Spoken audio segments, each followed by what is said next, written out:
All right, good. Almost forgot to unmute to reinitialize the desktop audio. There we go. Welcome everybody. Good to see you, Tenwin. Good to see you, everybody. Hope you're all having a lovely and glorious Monday. Let's dive right into Pillars of Eternity 2 Deadfire. Sorry, had a slight delay. I was hoping to get done before the ad got finished, but was having some slight issues getting set up. Yes. We were in the middle of raiding our library here. So that gets updated. There we go. Okay. Now, where were we? We saw some enemies up here. That means there were some enemies over there. I don't even know if we looked over here yet. But let's go ahead and head up the stairs first. I think that's a good idea. Ooh. This volume records the text of a Hawana constellation legend. One passage has been underlined. Donning her bandolier, the huntress set out from her village. She paused on a hill to survey the path ahead. Okay. Trouble up ahead. Hello, doggo. Hello. Oh, well, you're gonna just do this. Fine. Fuck it. Go ahead and do that. Go ahead and paralyze you. And now you're dead. And then we kill your little dog. Oh, that's the stuff. There we go. No problems there. Indeed. Ooh. Interesting. So some of them have good equipment. The rest... Ooh. On the one hand, I can't imagine that having running water in your library archive is a very good idea, but I do love the vibe. Oh, I didn't even notice that it was down here. Yeah, they've got running water all over the edges of the building. That's really cool. Probably has ruined more than one priceless tome of knowledge, but it looks really fucking cool. You can't deny that. Cannot deny that at all. Ooh. Palm slats. We can do there. Let's open up this door. Hello? What is it? Tiny plaque reads, Horizon, shipwrecked under the command of Captain Rakua on her final voyage for Lost Ukaizo. Scroll of Ray Fire. Nothing else in here? Alright. Let's keep it moving. Keep it down. What did you... Object found Maya. What'd you find? There it is. Here. You'd think bright purple would be easier to spot, but sometimes it really isn't with this game. It's just a calendar book.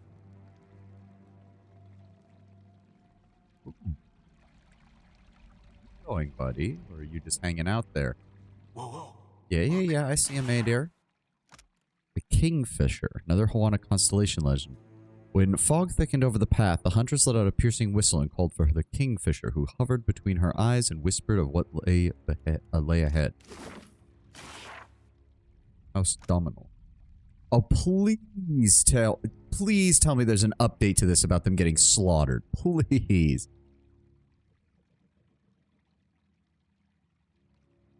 Oh, the fact that they're still considered around is an insult to me. We'll have to return to the Deerwood and finish the job. Assholes fucking kept messing with my shit. I walked right into their frickin' mansion and laid waste to them. Alright, where'd that fucking dog go? Is that the only thing up here? Yeah? Oh, because we somehow... Hey, Brown Bear, welcome. Yep, hello. And the dog is dead. Good work on those slavers. Indeed, Lord Brown Bear. We fucking destroyed them, and rightfully so. So that clears out. What is the inscription on the Grimoire's ink, or on the Grimoire reads, Kalikoth's Petrifying Ink. Oh, okay. Oh, Missives of the Hand Occult. Oh yeah, we've read that one. That's one of the texts of Whale.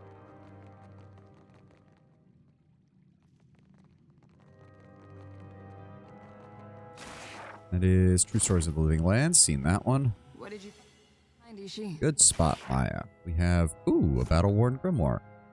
Nothing really that impressive. But I ain't gonna turn it down. The Leviathan. The huntress leapt from her boat in time to see it splintered in half as the Leviathan brought down its mighty tail. If I recall correctly, the Hawana call whales Leviathan, so it's not even like a monster classification, although I think it could probably be used as such. But it's also meant to just refer to a whale. All right. Ishi, quiet time. All right, now what the fuck is in here? Oh. More Myrmidons of the Torn Bannermen. Oh, are you all alone, buddy? Are you all alone? Because that's a bad time for you, then. Captain. Ashiza, strike. Go ahead and... Okay. Ha! Right between the eyes. Really? No penetration? Armor of 12? Yeah, that'll do it. Still, I want to try and kill this guy to get more... Well, never mind. We can always just kill more pirates and slavers if I need to. Everybody else join in. This will not do. Just like that. There's gotta be a way to improve the penetration on single-handed swords, because otherwise I don't see how you can use them. Naturally. Yep, mace, medium shield, plate armor. Wait, how is his armor 12 if he... How did he have an armor of 12 if the armor here is 9? Oh, that's bullshit, game. You don't get to pull crap like that. I can be quiet if you can. Okay, that's everything on the lower level. Let's go find out what's up above. There's a lot of noise outside. I'm sure everything's fine. Yeah. Big fuck off whales. Yes. I hope Tenwin's doing okay. He said first and then he disappeared. Usually he's talking more in the chat. Oh, a marvel. Oh, I could spend days studying this. I don't suppose that's the plan. Don't worry, Aloth. I'll try to make sure that you can talk to whoever made it. Car. Oh, my apologies, Tenwin. Please drive safe. Please drive safe.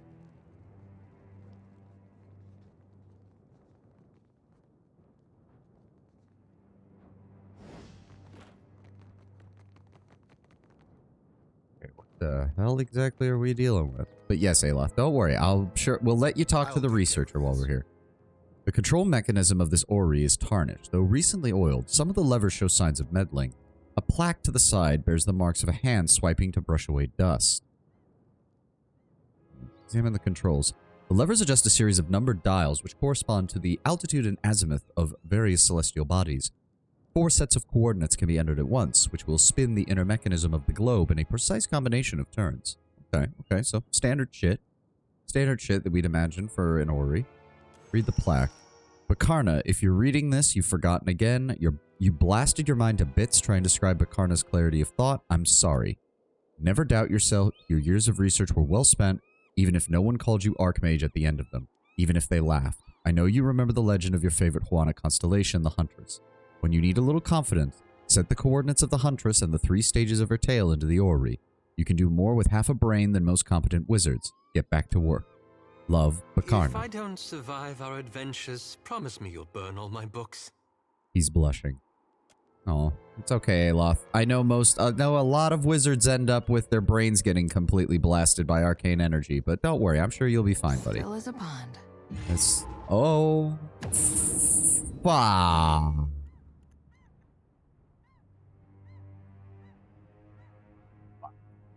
Fuck. Fuck. Tog, Eflin, Torn Bannerman. What are you doing here, you son of a bitch? I tore your head off and then gave it to Lingrath or whatever the fuck her name is. How are you here? Why would these guys even work for you? You killed hundreds of them. Oh, God. Oh, God. Okay, so...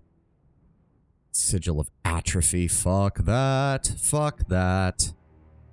Maya, can you hit that from back here without triggering the combat encounter? That would be nice. Captain, let's go. I would appreciate it if you could. Oh, right. Immune to pierce damage, which is just so fucking convenient, isn't it? Yes? Aloth,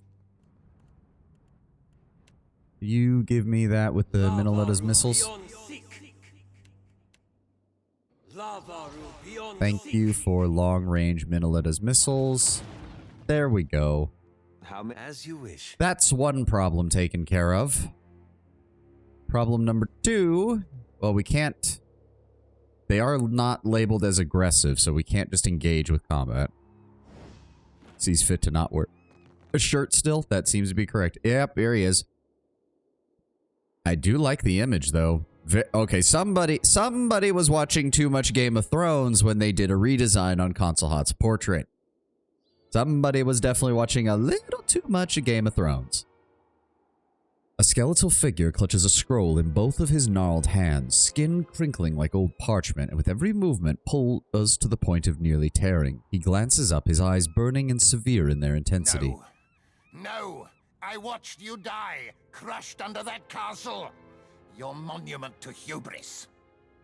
Oh, you have no room to talk about hubris, my dear Console Hot. What little remains of the creature's lips pull back to reveal long, gumless teeth in a perpetual grimace. Hey, it's our little skull. Oh, we thought we lost you. You've grown so much. A whole body now. Oh, it's nice. Adair only remembers him as the skull. Silence. I've suffered several lifetimes worth of your inane babble already. Console Hot bares his teeth at Adair. Oh my god, are you telling me Adair literally just talked to the skull at random while we were adventuring? That's adorable and hilarious. He was driving Console Hot mad, I could tell. Again you interrupt my plans, and again I am forced to compensate. He closes his fists around the scroll and shoves it away.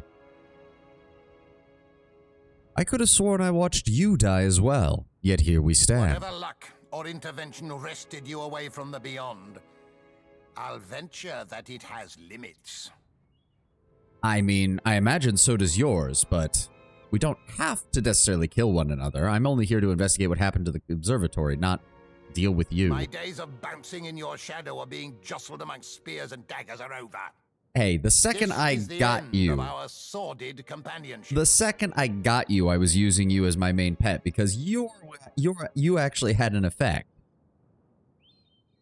You didn't even spend any time in my backpack. You just scraped with Vermigran. That may not be true. I mean, it is definitely true. We did get our asses kicked the first time, don't forget. Let's not fight. We just want our little skull back. The rest you can keep. Adair is so obsessed with things that are cute, even when they're horrifying lich skulls. It's fucking hilarious to me. Adair's just like, but that was a pet. I like the pet. We're gonna have the pet back, right? You will keep your hands away from me, cur. Whatever beginner's luck won you the day at Cragholt has expired. Fate brought us here to correct its error. One such offense was inexcusable. Your very presence, an abomination. Rather cocky for a man with no skin. Then I'll borrow some of yours. Describe a spell that shrinks ears. Was Console Hot, that sounded a little bit racist, my dude. Honestly, at this point, his anger at you is very valid. I mean, he still tried to kill us, and to be fair, our characters were not magically inclined enough to know that he was still technically alive by the time we ran into Lengrath. Also, I thought Lengrath did her whole thing precisely so Console Hot couldn't come back, but I guess I was wrong. No, seriously, speaking of abominations, I killed you. Few things delight me more than slamming the prophet door on the usher's hand. His rictus grin splits wider still. If the Circle sent you to interrupt my research, I'll fashion a scarecrow of your remains to deter their next hapless victim. The Torn Bannermen laid siege to Cragholt before. Why in the hells are they working for you now? I'm sure that pig-headed Commander Bailerin is having a chuckle over the irony from whichever spoke of the great wheel he calls home. The Bannermen are loyal to a full purse, and my investments have paid off over several lifetimes. He folds his bony arms and scowls at you. I gotta say, we were sent here by Archimere, which I would say gives us... We're supposed to be here for the same reason he is, but we know the Archmages work at differing purposes, so that does not guarantee anything. Very poor choice of confession for Console. Indeed. How did you even get here? I had planned on taking vengeance by leveling your castle, but that sea-striding Ardra buffoon stole the opportunity out from under me. From there, it was the trivial work of dragging myself across the Deerwood toward a dock. one mouthful of soil at a time. Oh my god, his head literally dragged itself. Why did nobody stop him? Why did nothing... Like, you're telling me no wild animal tried to pick up the skull, no random passerby was like, ooh, look, a moving skull. Then I arrived in the Deadfire as any simpleton would, by boat. Arkhamir sent me. I suppose we're after the same thing. Can't his skull float? I mean, that's how it moved, but I don't know what happened to him after we got hit by the, Aothus coming back, so I don't know. All a matter of perspective. The same thing, perhaps. But the Circle wants only knowledge. I desire the power it represents. They are fools to delude themselves into thinking they want otherwise. He snorts, issuing a dry rattle as something in him snaps loose and tumbles in the lifeless barrel of his sinus cavity. That was a particularly disturbing description because now I can't help but imagine something rattling around in my nose. And that... Blah. Please no. Please no. So then what is your interest in the observatory? That arcane upstart Bekana might not have been as unhinged as we once assumed. The Circle discounted her theories about a deep well of power in the Deadfire.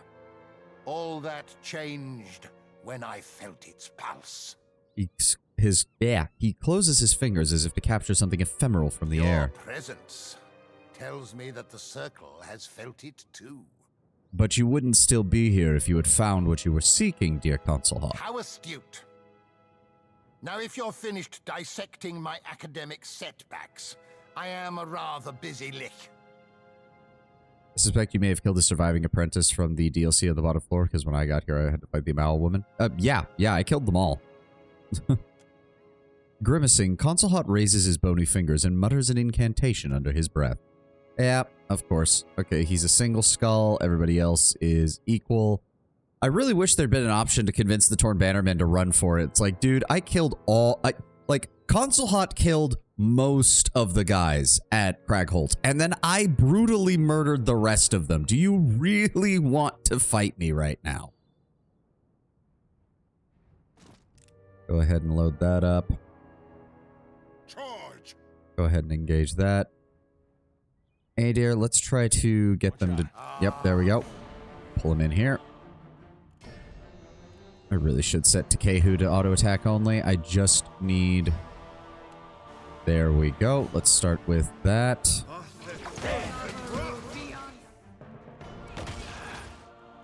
Start with that. Switch to that. Grab me some paralysis. This does not work. There we go. Run in. And Adir is frightened. That's not good. I plan to write the whole wrestler introduction for Consul Hawk, but was driving to pick up a package when the stream started. Yeah, sorry, man. I'm sure if you want to write it later, by all means. I'm not a big wrestling person, but I love that kind of stuff. It's always hilarious. Let's go ahead and cast that here. Makes no difference. Right between the eyes. Okay, Adir's having serious problems because of the terrified effect from Consul Hawk. That's not good. And Ishi's getting smacked. Hold on. Go ahead and inflict the burn condition on them. Come on, get that spell going, Takehu. Thank you. Also, what is his armor looking like? He's weak to fire. He's actually got fairly low reflex defenses. We need to deal with that fucking priest. Takehu, if you would... Hold on. Boiling spray. It still counts as a water spell, so... You would be so kind. Well... No. I know what to do. So I already cast that. Go ahead and put a pain block on Adir, so he's capable of dealing with that. Aloth. Oh, I completely forgot to even cast Aloth's spells. Let's start with a Gaze of the Adrigan to freeze them down. And then Takehu, give me... Where's it at? Boiling spray on their front line. Can't get a clean hit. There we go. Can't afford to lose enough. And Ishii is down. That's unfortunate. There we go. Let's go with that. Oh, great. Aloth is getting hit by the fucking spells now.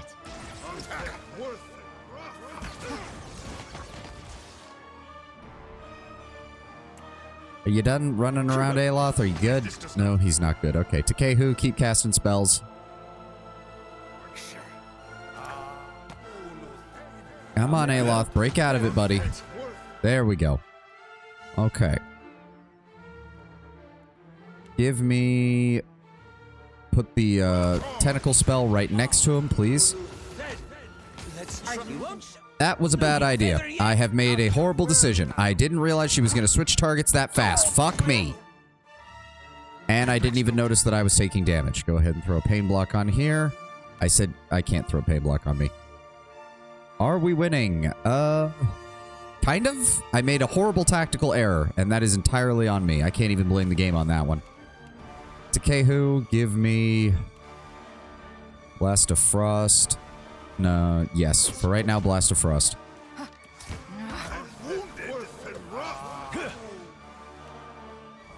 And I'm down. Fuck me. Can't get a clean hit.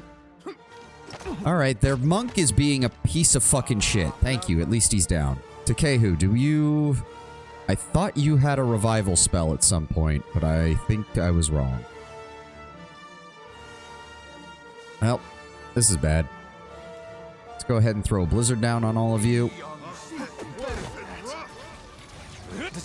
And he transformed Adair into a pig. Adair, why are you... Why does it still have him fight? That's so fucking dumb. How long does that last? 21 seconds! Fuck me. Well, Takehu's fucked. This is not good. That fucking priest and that fucking trickster in the back have been pissing me off. Alright, we're reloading. No, I'm not gonna... It's not gonna work with them being that way 10 when we're restarting the fight. Was this after I already removed that? Yes, it was. Okay. Yep.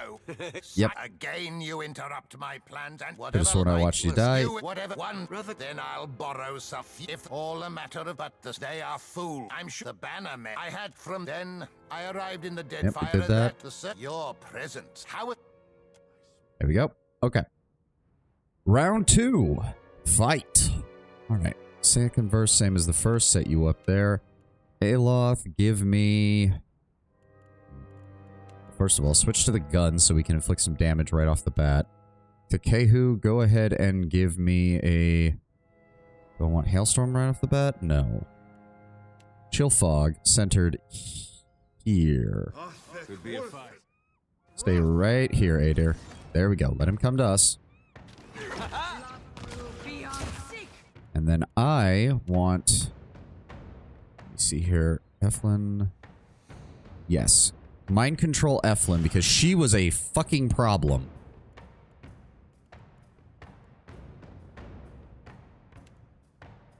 And then go ahead and give me Fireball here. And Water Ball here. This does not work. Come on. Behold me, mother. There we go. Did we manage to get her? I don't think we did. Fine, that's okay. Let's try to grab the Myrmidon then. Come on, mind control. Did it work? It hit him, so why didn't it work? Conquer, stance, tactical barrage, constant recovery. He's not protected by anything, so why didn't it work? Alright, game, you're just being an asshole now. That's great. Thanks for that. Takehu, give me Hailstorm. Hit the entire group, please. We need to deal with that priest as quickly as possible. Attack. Alright, priest is down. That leaves the trickster and console hot. Okay. Aloth, go ahead and give me spells on him. I need the tentacles to help slow him down. Takehu, go ahead and give me a... Blast of Frost, maybe? No. No, not that. Wall of Frost, Entropy. Entropy might be good here in a moment. In the meantime, Ocean Burst centered on him. And then I'm going to grab Puppet Master on their Trickster back here. Why is casts Puppet Master and then it just... What the fuck? Affects Torn Bannerman Trickster with Puppet Master, but he's not... I am so confused. All of my control spells are just... It doesn't even say they're missing. It just says they're not doing anything, which is... Okay, you're a piece of shit. All right, you know that? You're a piece of shit. I'm freezing you in place. No, stop running around. There we go. Actually, no. Takehu, I want you to move up. That boiling spray needs to get closer. There we go. Boiling spray. That'll inflict some fire damage. Aloth, go ahead and give me a lightning. Oh, no. That'll still hit everyone. Fine. Go with an exposed defenses. Concentrated on him. Console Hot's below half health. Takehu, go ahead and give me entropy. Focus it on Console Hot. Thank you. And then I'm also going to cast Mental Binding to try and bring him down. I hope nobody saw that. You're fine, Adair. Hold fast, buddy. Hold fast. Just go ahead and use your personal heal. Did we manage to get it on him? We did not. Takehu's spell failed. What the fuck happened? Yeah, he cast it. What the fuck happened? It doesn't even say. Takehu casts entropy. It doesn't say it missed. It doesn't say nothing. What the fuck, game? An interrupt. 100% of incoming accuracy versus fortitude. But it doesn't even say that it missed. It just doesn't say anything. Fucking hell, game. He also has an immunity to Constitution. Yeah. Constant isn't technically nerfed. He's just roughly the same level as he was in Deerwood. The game is just a higher level ceiling this time and slightly different mechanics. Yeah. Well, the ad's starting soon, which is unfortunate. So I'm going to have to take a pause here in a moment. Adair? What are you doing? Ow. Okay, can we please finish this guy off? Takehu, go ahead. Well, Blaster Frost isn't really going to work with the way his armor is set up. Go ahead and give us this on the front line so we can handle that. Go ahead and give me Eye Blight. He is not immune to perception afflictions. Okay, can we please finish him? Hey, why is Adair taking so much damage? Go ahead and pop that potion because holy fuck. What is Console Hot's corrosive skin? Well, we're taking a quick break here. Ad is in progress. I was hoping to have him down before the ad played, but nope. He decided to completely fucking no-sell most of my fucking damage and attacks. And she has used all of her resources, so that doesn't do me any good. Gotta deal with Console Hot's corrosive skin. Is that a spell or is that actually an effect of his, is the question. Necrotic Lance might be a good one. He does have higher resistances to that, unfortunately. Kalikos's Freezing Blight is a lot of fucking ice damage. But he has a shit ton of armor. Fuck.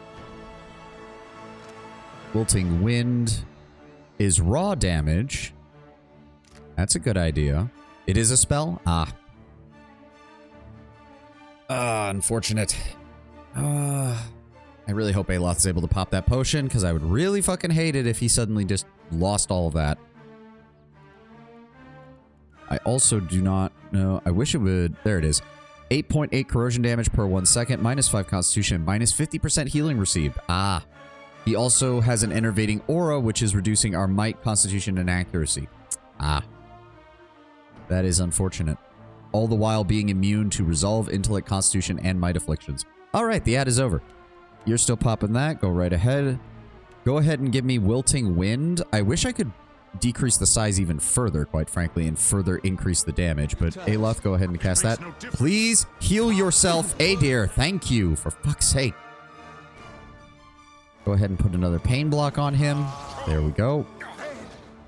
There we go. Console Hot's right on the edge. He's taking that raw damage, and Maya finished him off with the critical hit. Very nice. Oh, Console Hot, my friend. Of course. Are you going to be stuck as my pet again? Because that would be kind of hilarious. Ooh, another Jotun Constitution belt. Anything else? Effort. Great-handed 2-sword. Got your skull back. Haha. Effort. A great sword, two-handed, exceptional quality. Hits with this weapon cause 10% of damage as raw damage over time. Not bad. Determined Demise, which is immune to resolve afflictions when under 25% health. You know, not the worst, but certainly decent. This blade seems to appear and disappear from history every generation or so. Many great nobles, warriors, and adventurers have carried it, accomplished great and terrible things. Few are mentioned by name, though it's as if they were an afterthought to the weapon itself. No owner is known to have retained the sword for as long as they have all invariably met their fate in violent ways. It is rumored that the sword sings a strange song to the hearts of those who wield it, inspiring them to push themselves to the efforts of their abilities and beyond, though rarely to a good end. Thus, it has changed hands many times. Most recently, it was recovered from the frozen corpse of a Valian explorer in the White That Wends. He is said to have discovered the sword within the skeletal ribcage of a now long-dead dragon, along with the rusted remains of a suit of half-digested armor. Where or how the dragon's unfortunate victim acquired the weapon is unknown, though it can be reasoned he came about the blade in a similarly macabre fashion. Determined Demise can become Inspiring Demise, immune to resolve afflictions while under 25% health and gain Courageous, so cannot be interrupted, concentration per 6 seconds and +5 resolve, or Valiant Demise. On Unconscious, launches an AoE that gives all allies Steadfast, the resolve of inspiration of +5, for 20 seconds and causes a full attack to nearby enemies. Lacerating can be increased to Hemorrhaging. Critical hits can cause hobbled or sickened afflictions for 10 seconds. Not bad. Or Maiming. Hits with this weapon cause 15% damage as raw damage over time. Not bad. Not bad. And nothing else of any real interest. I shall. Hi, Console Hot. Ooh, Console Hot's Ironclass Grimoire. Still no effect on it. See, it's a goddamn grimoire from an Archmage. It should have an effect on it. The hammer is back. Wait, really? Yes, it is. I'm honestly surprised he didn't cast that. It just occurred to me he didn't. Yep, 20 to 30 crush damage. That is way less crush damage than it was in the previous game. Plus 20% damage taken from crushing doom attacks. -5 deflection against its attacks for 15 seconds. Accuracy versus deflection. I think we're going to be giving that to, Aloth. That is a very good choice. Superb robe. And, oh, there he is. There he is. Oh, I wonder if Archimere will give me something for this. He's got to, right? Like, there's no way Archimere would miss having the chance to have Console Hot's skull. Spell is essentially the equivalent to a legendary weapon for a wizard here, isn't it? It isn't that much? Yeah. Grants receives a bonus to corrosion damage. Ugh, that's not even that good anymore.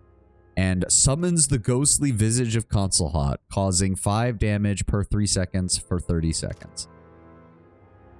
Chattering its teeth and rolling its burning eyes, you detect Console Hot's energy and essence still bound within it. Oh, dear. Oh, dear, you poor bastard. Please sort by acquisition time. I'm going to go ahead and give you that. Does occur to me. Regular Grimoire, we don't have that either. And Battle-Worn Grimoire we do have. The rest of those are Slaver Grimoires, which are not applicable, really. Indeed. Aren't you going to give the cloak to Aloth, the illusion spell one? Oh, right. That was probably from last time and I completely forgot. Ah, yes. Grants living illusion. That pairs really well with the Eye of Whale spell that he's got. Oh, but that's a cloak of greater protection, and he's already, I mean, maybe. I guess. He should be fine. Right? He should be fine. Ooh, it does look nice. I mean, I like the color, but actually looking at it now, it almost just kind of looks like a rug that you repurposed as a cape. Not gonna lie. He needs a... There we go. Well... Kehu, cloak of protection, greater cloak of... Maya needs it more. There we go. Are all capes not repurposed rugs? I mean, no. Like, look at this one. This is very much like leather that's been stitched together and actually made into a purpose cape. This is like the cloak of a bee, you know, of an animal that's been used as that.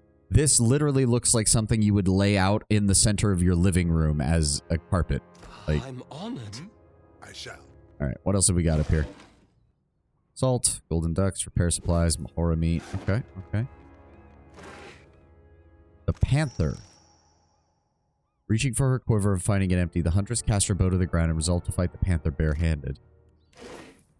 I'll handle this. Oh. The brass telescope has recently been cleaned. Both lenses are polished to a fine sheen. Look through the telescope. The glare of the daytime sun prevents you from detecting any stars. You will have to wait for night. Ah. Doi.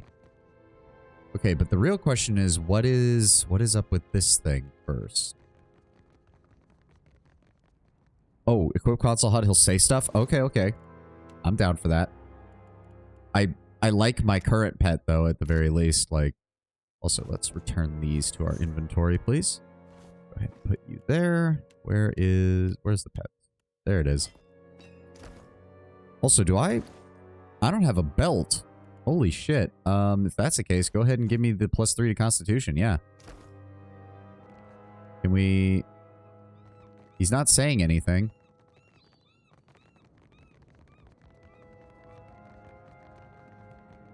I thought you said he will speak up now and then. Oh, on the one hand, I would kind of like to see that. On the other, the dog's effect is way better than his. Like, all he really does is do a small amount of damage and boost resolve. He's not, and boost corrosive damage. He's not that good. Talks with the frequency of a sidekick. That's kind of nice, but at the same time, I'd rather have the... Then they shouldn't have made all the other pets look better. Or be better. Manipulate the controls. You pull on the levers and enter random numbers into the coordinates. When nothing happens, gears spin in the machine and reset the numbers to 0. Huh. Thought we had... But yeah, we'll wait for... We'll wait for night, because we obviously need to. His summon is good. It deals some raw damage, which is nice, but... I'm assuming that falls under... Yes. Once per rest. Range 5. Duration... Oh, okay. Oh, because I have a higher intellect. Okay, see, that's actually pretty good.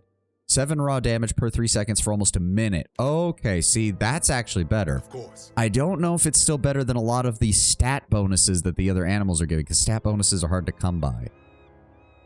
Oh, right. We have to wait for evening. Doi. No. Let's see here. We're just gonna wait. There's no point. We're just gonna wait for evening. There we go.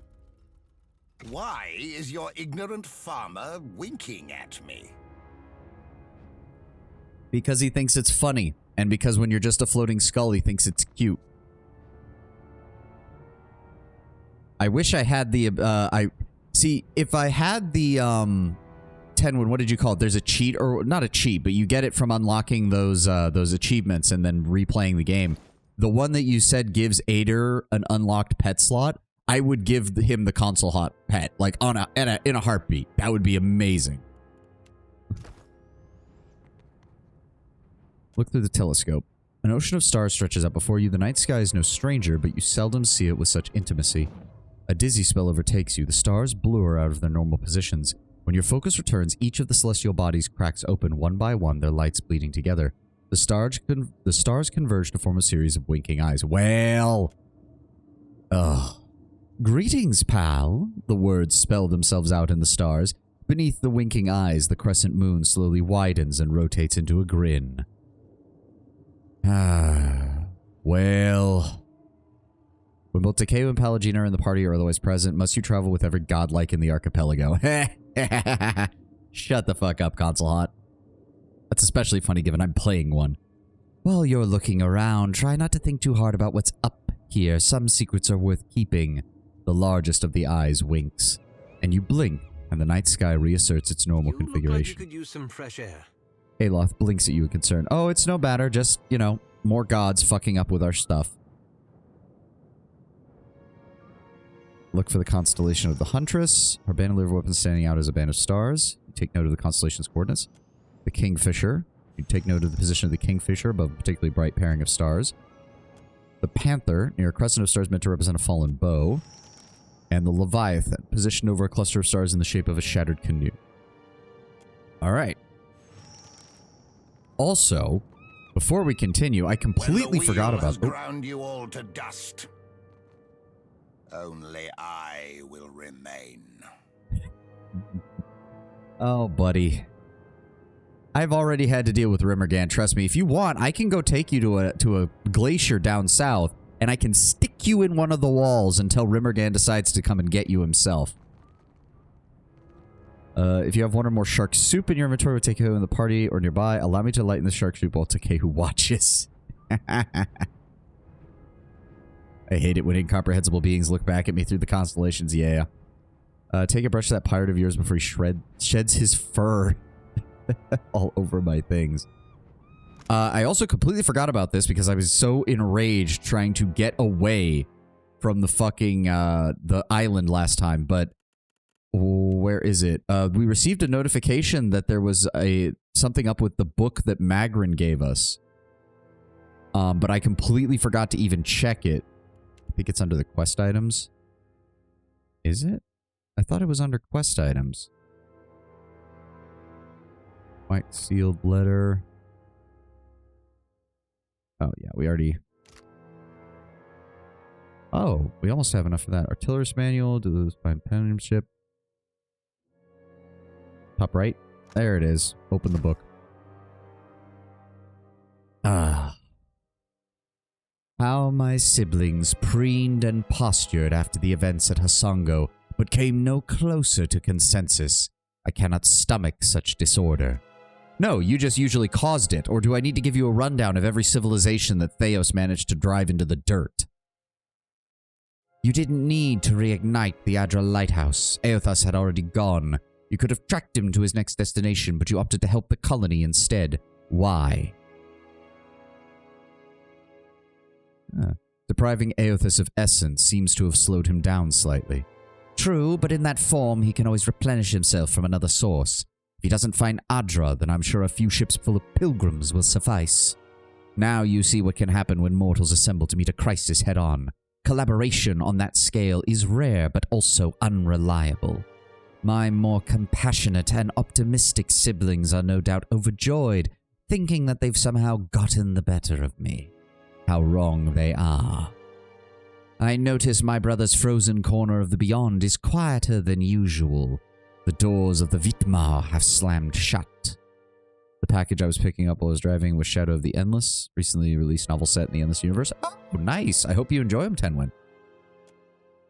Need some more water.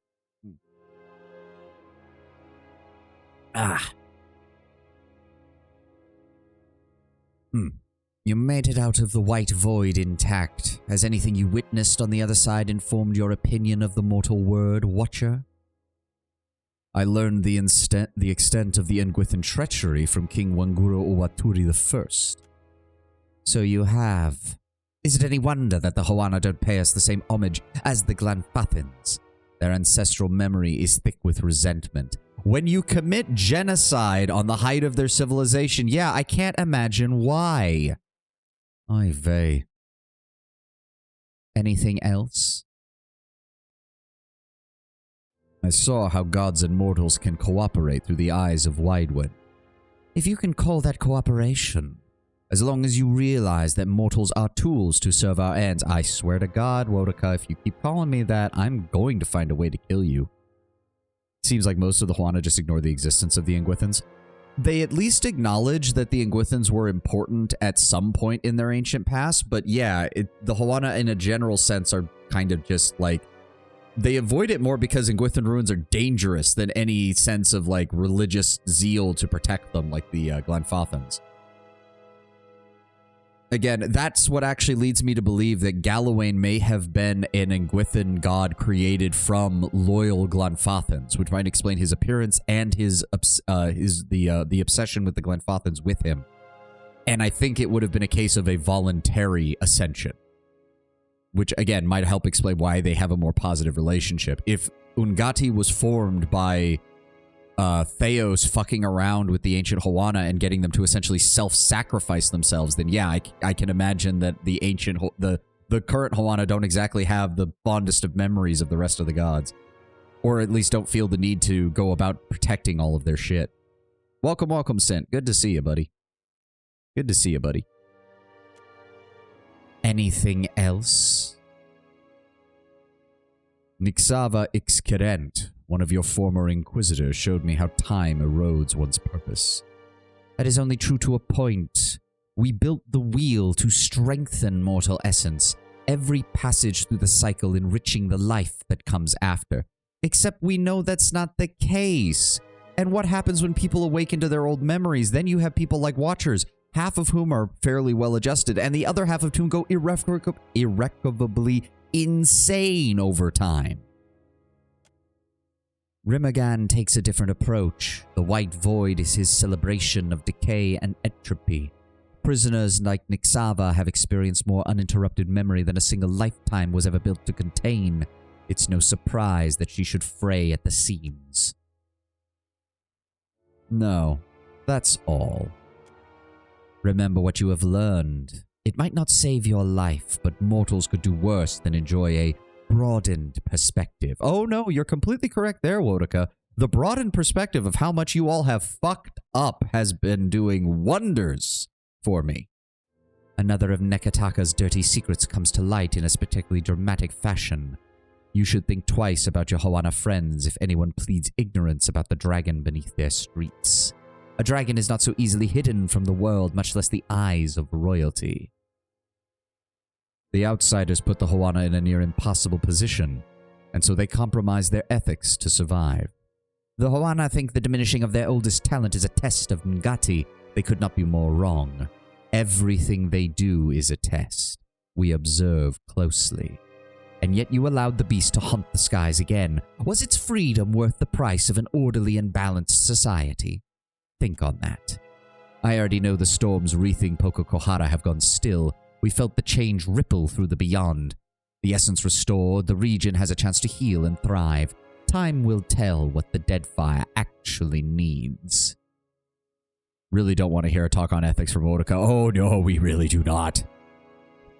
We really do not. Say what you will, Rimmergand has openly said, like, you shouldn't make deals with gods. I never made a deal with you. I'm going to try to stop you from getting out of here. Like, again, points to Rimmergand. He never fully lied to us. Wodaka, on the other hand. My instincts were correct, and you are not content to let matters sit undisturbed. That is good. I will continue observing your progress. You killed one upstart pirate and put an end to his delusions of grandeur. Bravo. Though I might chide you for slaying a ruthless and effective leader, but something about righteous vengeance does bring a smile to my face.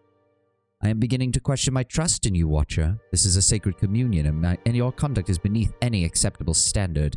Even though you are living up to my admittedly low expectations of mortals, know that I am displeased and that it is a dangerous way to approach me. I'm just doing my job. Take care with your words and actions. I am not in the habit of offering second chances.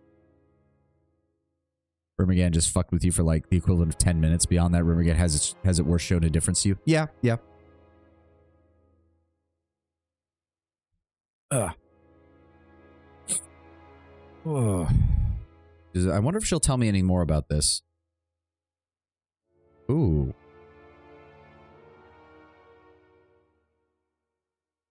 I thought we asked her about all this. Why is it giving us the option to do it again?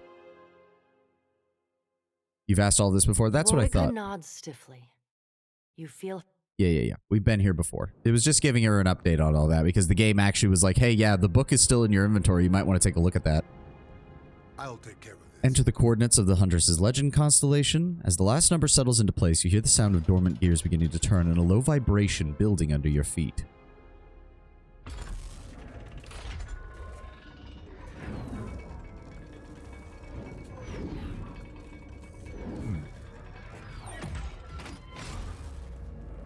Oh, it's the moons in alignment. Interesting. Oh. What is this? The Whale of a Wand. Unfit for melee, of course. Superb quality. Hits with this weapon have a 5% chance to cast Form of the Hapless Beast on their target. That's actually really good. That's just a hit, not even a crit. Spell hits have a 5% chance to charm targets. Ooh. Responsibility for the great histories of Rautai falls to the most trusted chanters of the Lore College. The Scrimshaw wand from the personal implement of the venerable chantress called Kaliwi the Storyteller. As a wandering lorekeeper, Kaliwi traveled the islands of the kingdom spreading tales of great heroes. Kaliwi used this wand not only as a tool of defense, but from the ever-present dangers of the Deadfire, but to enhance her stories with vivid imagery, colors, and sounds, a technique she called weaving. She was especially fond of weaving her stories for children. To Kaliwi, the mind of a child was eager to believe in the unbelievable and find comfort in the fantastical. The greatest stories, after all, need not have necessarily happened to be true. A bit of illusory magic persists in the wand. When held, it whispers of tall tales, dazzling deeds, and the altogether extraordinary. So, sea stories is the 5% chance to charm targets. Also can grant just a dream.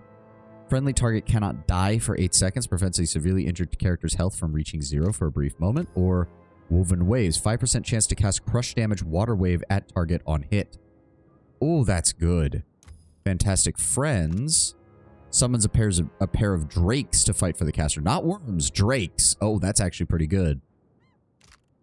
And that's once per rest, I'm assuming. Yep. And tall tales. Hits with this weapon have a 5% chance to cast Archimir's dazzling lights on them, which is your standard dazed and -10 will. That's actually really good. If you go with the woven waves and the tall tales, you've got a 5% chance to do one of 4 different effects every time you hit or cast a spell with things. That's really good. They're not even that expensive. Like, the items needed to enchant it aren't even that expensive either. This could actually be a really good weapon.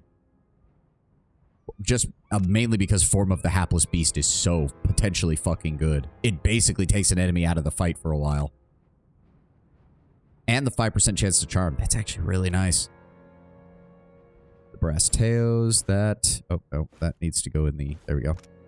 This journal details the wizard Bakarna's studies of the night sky. She built an observatory and crafted specialized instruments to research her theory that some arcane energies originate from incredibly remote sources, perhaps even the stars themselves. Her final entry reads, fun fact, even if you're a hardcore obedient Wodakin, like Steel Garrote handing over souls to her, she is still a tyrannical bitch. I mean, that's just Wodaka. We learned that in the first game. It doesn't matter how well you serve her, she's still a tyrannical bitch. Because it wouldn't surprise me if originally Magrin was probably a very loyal follower of Wodaka. It's just eventually she got sick and tired of being tyrannically ruled by her. Proves how Theos was a simp. Well, to be fair, quite honestly, with the way that we've seen we saw Theos towards the end of the game, it's kind of clear that Theos's loyalty was not necessarily to Wodaka specifically. His loyalty was to the Ingwithan plan at Writ Hole, which is also why the other gods couldn't really stop him until they felt he had overstepped his bounds in regards to the Deerwood. And also the fact that him gathering that many souls to potentially empower Wodaka was seen as a direct threat to the other gods. Theos just thought that they needed Wodaka back to keep the plan in motion. Which, of course, Magrin and Galawain were like, fuck that. We're not submitting ourselves to her again. As Rimmergan himself admitted, it's in my nature. Yeah. But again, it goes back into the whole thing. We know that they're made of the souls of the Ingwithans. They're mortals just as much as that, and they're just mortals with a particular obsession. Even Rimmergan of all gods will casually praise you if you side with him in the first game, and when you become his champion in the expansion, then Rimmergan helps more praise upon... when Rimmergan heaps more praise than Wodaka, something is weird. Yeah. The final entry reads, the stars are either dead zones or my instruments lack refinement. Shouting over their energy signature is a concentration of soul essence moving through the dead fire. Enough to justifiably be called a river. Oddly, it seems to pick up speed where it veers off to the northeast, as if drawn into a whirlpool. What is this region hiding that can exert such a tug on reincarnation itself? Bakarna, you are in way over your head. Interesting. So Archimir and them, northeast. That's up towards the northern east corner of the map, because we're already up pretty far in the northern portion. I wonder if that's where we're supposed to be going for Okaizo as well. And that might explain where... That doesn't explain what this is. Different island, the one a minuscule figure paces atop the stone tower. Wonder if she was unless that's supposed to be... No, that island didn't look like Nekataka's island. It would have to be something else. Bakarna, a non-Archmage mind, made this tower herself with her magic. That is really impressive. Yeah.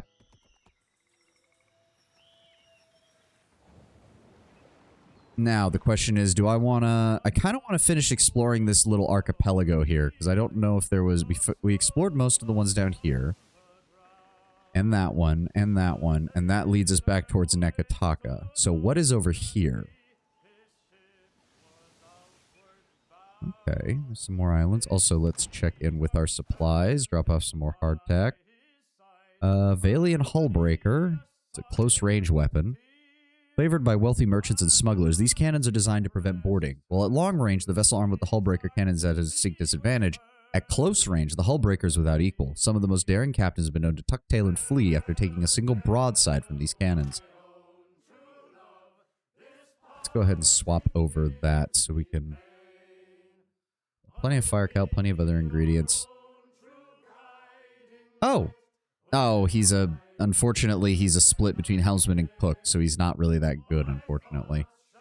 Shame. We still need another deckhand who can hit rank 4. We need a surgeon who can hit rank 4. And we need 3 cannoners who can hit rank 4, because right now we have a bunch of 3-rank cannoners, but we do have a 4-rank cannoner, a 4-rank helmsman, a 4-rank navigator, a 4-rank cook, and most of our... We also need a better helmsman. Actually, Eliam could become a better helmsman than... Or no, that's boatswain. I'm wrong. Boatswain. We do not have someone who could be a better boatswain than Beodul, which is unfortunate. Because Beodul can only hit rank 2. Okay, Icorno. So there's going to be a combat encounter there. Do we want to swap people out? No, I'm fine right now. I want... Well... Let's drop Maya and grab Seraphin, because Seraphin also has a legendary weapon alongside Adir that needs to get leveled up. Let's go check out this little encampment over here. You could check at Tikawara and Sayuka if they have crew. That's true. I think Tikawara didn't have anyone except for the dwarf that we hired, but we should check at Sayuka. And I think we should check at Dunnage, too, because I don't think I've even checked to see if Dunnage has people I can hire.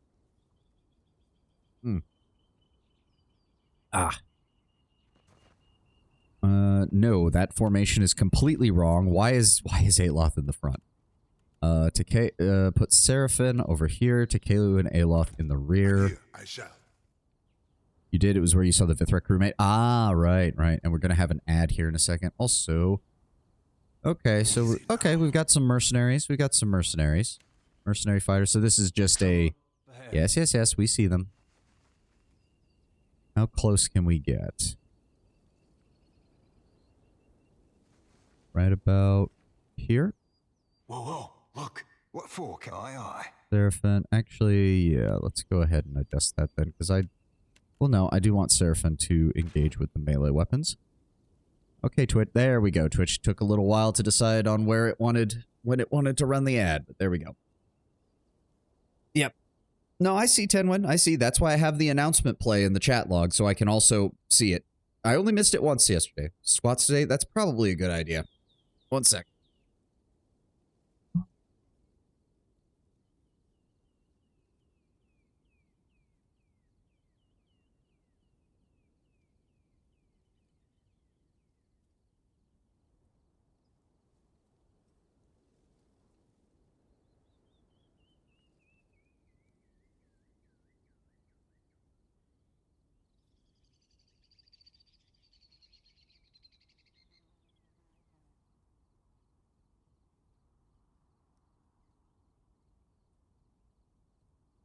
Okay, 10 squats done.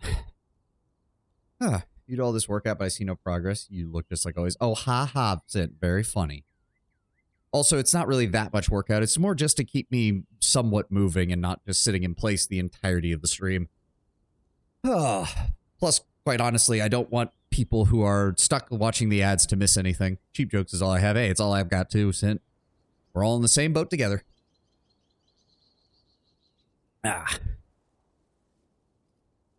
Okay, let's figure out how we're going. The ad's about to end. Aeloth, give me... How do we want to do this? I think we have Aeloth cast the... No. The fighters will move through it, no problem, and the rogues will just teleport around it, so the wall's pretty useless. Can't really line up any of them this way. If I move him over here... Oh, Chain Lightning actually would work really well here. Yeah, okay. Aloth will have that there. Ooh, but Wilting Wind. Oh, you're right. Oh, okay. Yeah, that would actually be effective, wouldn't it?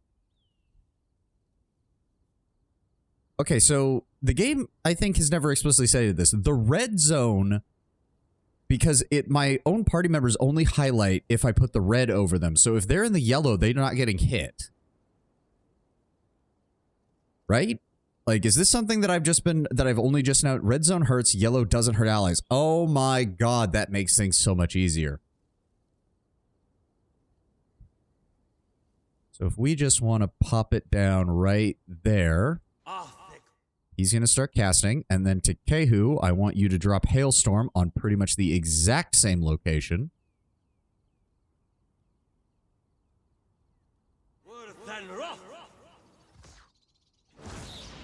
Wait for it. Drop out of stealth. Charge him.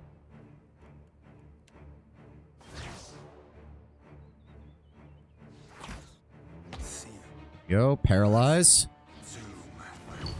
And they are all on Aloth. Of fucking course. Go ahead and blind them. Nope. Disengage. There we go. Lightning bolt. Here we go. Oh, this went fucking easy. I put way too much preparation into that. Of course. Works for me. Oh, wow. They had shit equipment. Ooh. Flesh Mender. Light armor. Supreme. +3 armor rating. Armor lost when hit, but regenerates. 5 health restored per 12 seconds. Not the best, but... Armor made of cured deer leather of a most peculiar variety. A ranger harvested the skin from the carcass of a buck she discovered while poaching the wards of her lord's estate. The animal, quite dead, showed no signs of injury or disease. Grateful for her good fortune, the ranger set about skinning and dressing it. Oh, pardon me. He does have a sailor's mouth. Yeah. I'd like to imagine Isilmir takes over right as Aloth casts spells and just yells insults while he's finishing casting the spell. Like, every time. And there's nothing he can do to stop it. This proved impossible. As the ranger separated hide and sinew, she observed the deer's skin growing back before her eyes. The ranger skinned and cut, collecting enough material to cover half a dozen animals. Yet the carcass always regenerated to a pristine state. Before she could investigate this seemingly endless source of flesh more closely, the ranger was driven off by the lord's game warden. She was able to carry only a fraction of the take she harvested. Later in her lodge, she tanned and tooled what leather she had. This was no easy task, as any holes or punches closed themselves in minutes. Stitching was similarly arduous, but the ranger was eventually able to construct this strange regenerative armor. Interesting. So you can also go with boiled leather, which converts 5% of incoming hits to grazes. Poacher's kit, which adds +1 weapon set. Hardened buckskin decreases crit damage taken. Or Poacher's tackle, which gives an additional quick item slot. Not bad. Sorry, it was Isilmir. You should know that.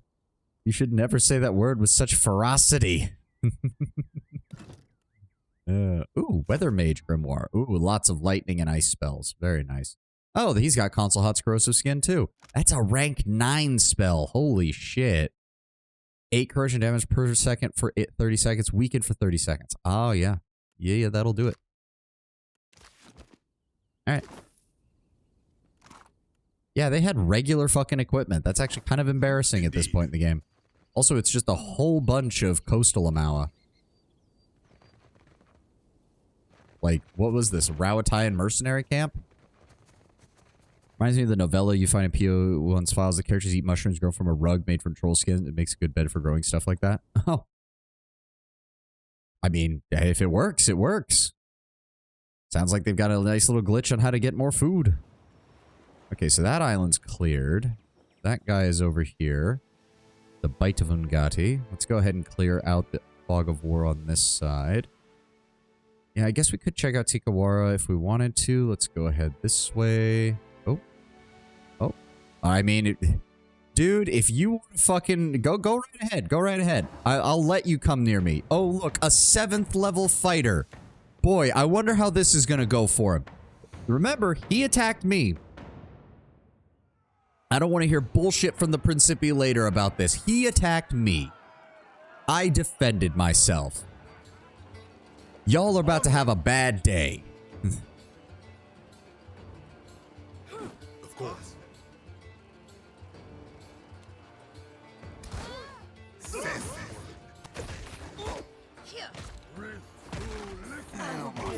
Savvy.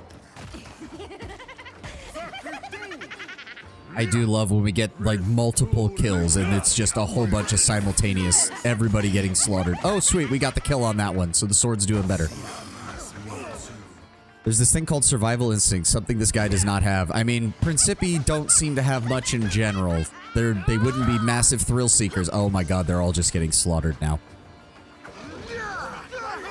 That's it. It's kind of weird. He had, like, multiple named, like, NPCs on his ship, which has me kind of weirded out. Also, this poor bastard, he's about to wear off. The control effect's about to wear off. And he's dead. Boarding starts. Splat, splat, splat. Yep.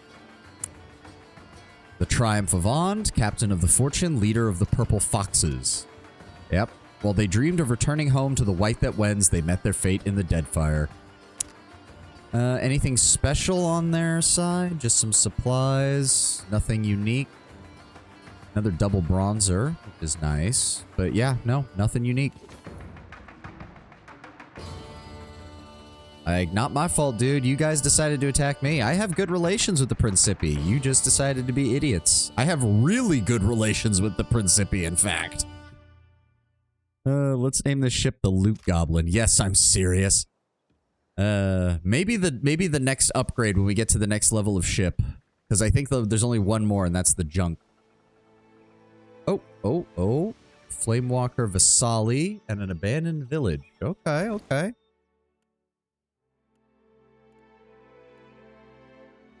It does occur to me, I probably... I do not have the resources for this. Wait. Oh, I already did it. Wait. No, you can't do both. No, it's not even letting me do both. I don't know why it's... Oh, because I haven't upgraded this part because it's so fucking expensive. Legendary is 60 grand. 60 fucking grand. I'm gonna have to farm so many slaver ships in order to blow them up. Tario Cozy next. I mean, I want to clear up some of the map first. Like, we've got a lot of areas to explore. Sayuka's over here. Motari is over here. And then... Gunvik? What the fuck is that? Okay.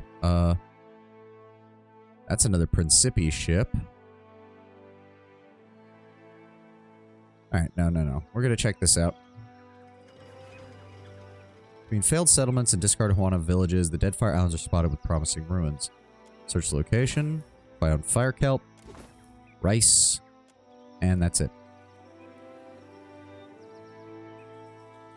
Oh, that's a okay, that's a 4-star captain. Okay. Okay. Place the treasure map pointed to. Oh, you're right. Hello. Okay. Some Naga. Just a group of them. Okay. Oh no, they've got a river here. That's a problem. Yeah. I see them. Yeah, of course. Well, actually, no. This might be good. We just need to draw them in close. Aloft. Up here. I'm here. I'm going to set up right by Adir. You need something? I do. I need you to cast a big spell. I need you to cast a very big spell. No. I want to... Come on, game. Come on. Turn.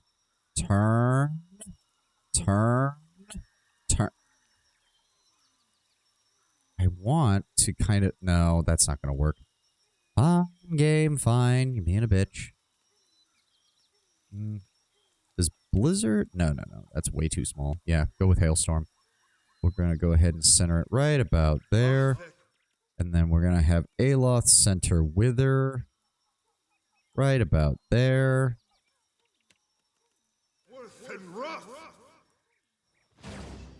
For it. There we go. It's going to land. Kehu, back up. Let Adir take the lead over here. There we go. It makes no difference. Seraphin, get up here. Nightcap. Aloth, if you would be so kind, go ahead and give me... right there. And then to Kehu, give me that right there. Well, I'm going to freeze you. There we go. There we go. Everybody's petrified. Seraphin, get up here, please. Alright, Takehu, go ahead and give me... No, not Avenging Storm. You're not in melee right now, so Avenging Storm's kind of useless. Give me another Ocean's Burst here. And give me a... Chain Lightning. There we go. That spread nicely. Alright, and the bounty target got taken down as well. You got this, Adir. You got this, buddy. Onward. Seraphin? Okay, let's move around the side. Seraphin? There we go. And we'll finish off the rest of them.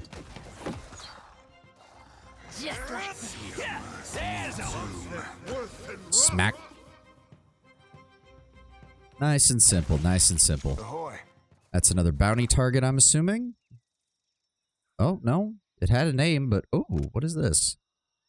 The amulet was enchanted by a particularly indecisive wizard. Unable to decide upon which effects to impart to his creations, he stopped and started the process several times, always aborting his attempts in favor of something different. When he was done, he noticed the soul energy inside the amulet was unstable and produced differing effects for seemingly no reason. Combat only, random effect, either 5% additional action speed, 25 point all damage shield, 20% reduction hostile effect duration, 1 penetration, 10 recovery time, or 15% stride. I'm assuming it happens every single time you go into combat. That's still not the worst, all things considered. And I'm honestly tempted to put it on Seraphin right now. I think it actually works well because he can gain advantages out of it, pretty much anything. Just a random buff. Yeah, but it's not the worst. Like, it's not the worst. None of them are, like, really bad. Action speed's probably the worst of them, and even that's not that bad.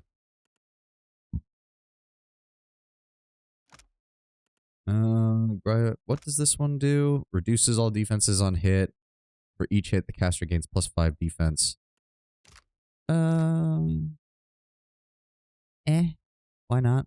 Where did it go? Sure. Gaunts of greater reliability. We have another one of those, but it's melee only.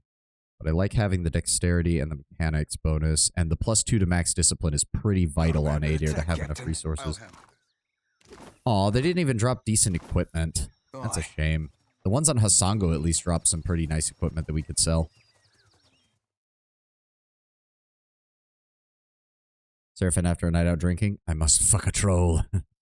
To secure our to secure my bloodline and bring peace to my kingdom. I've seen that Evantris animation.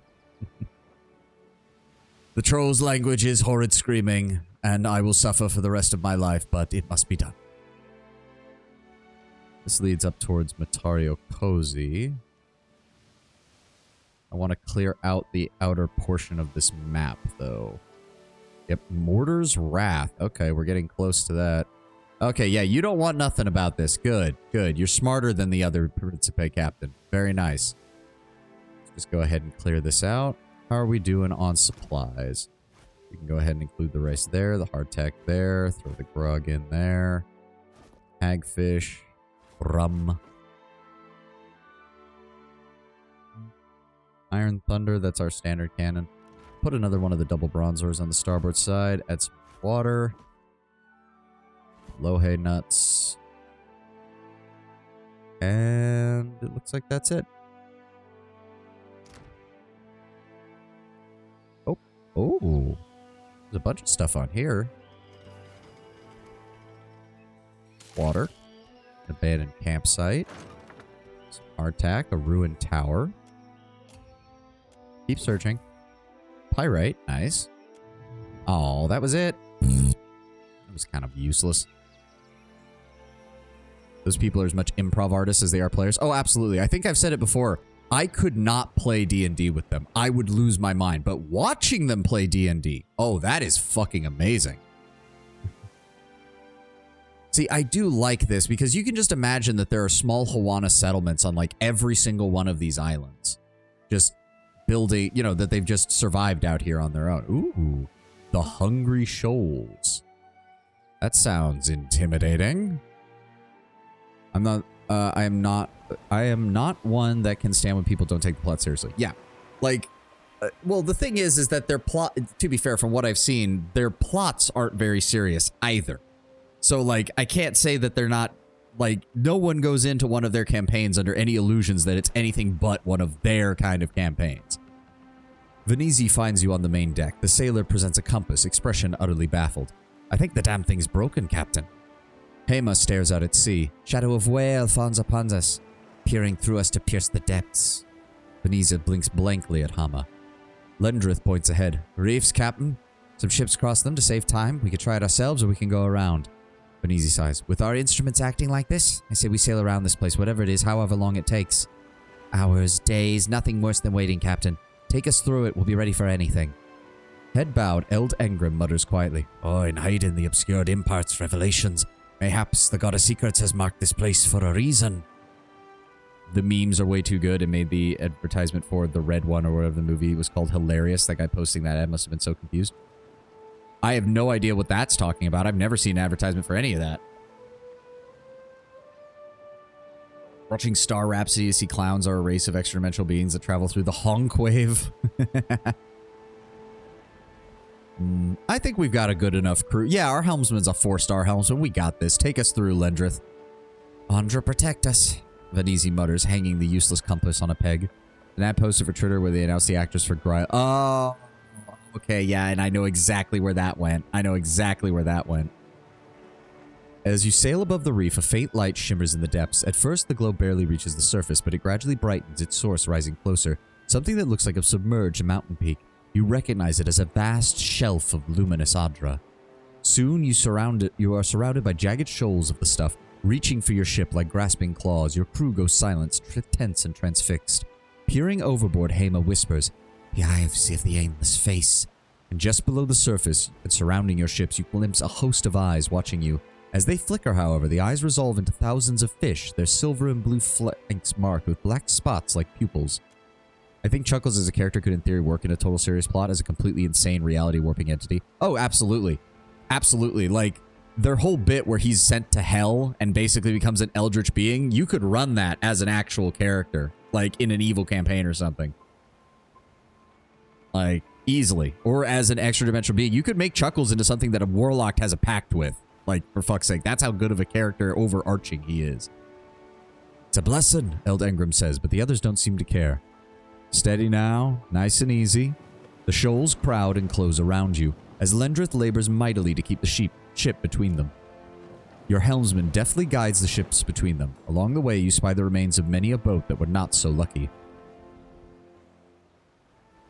Rokje, or Joker backwards, yeah. Morale gain, Lendrith gains experience. At last, the shoals and Adra recede behind you, and the eye-like fish give up their pursuit. Venezi checks the compass, now pointing faithfully north, and breathes a sigh of relief. Nice.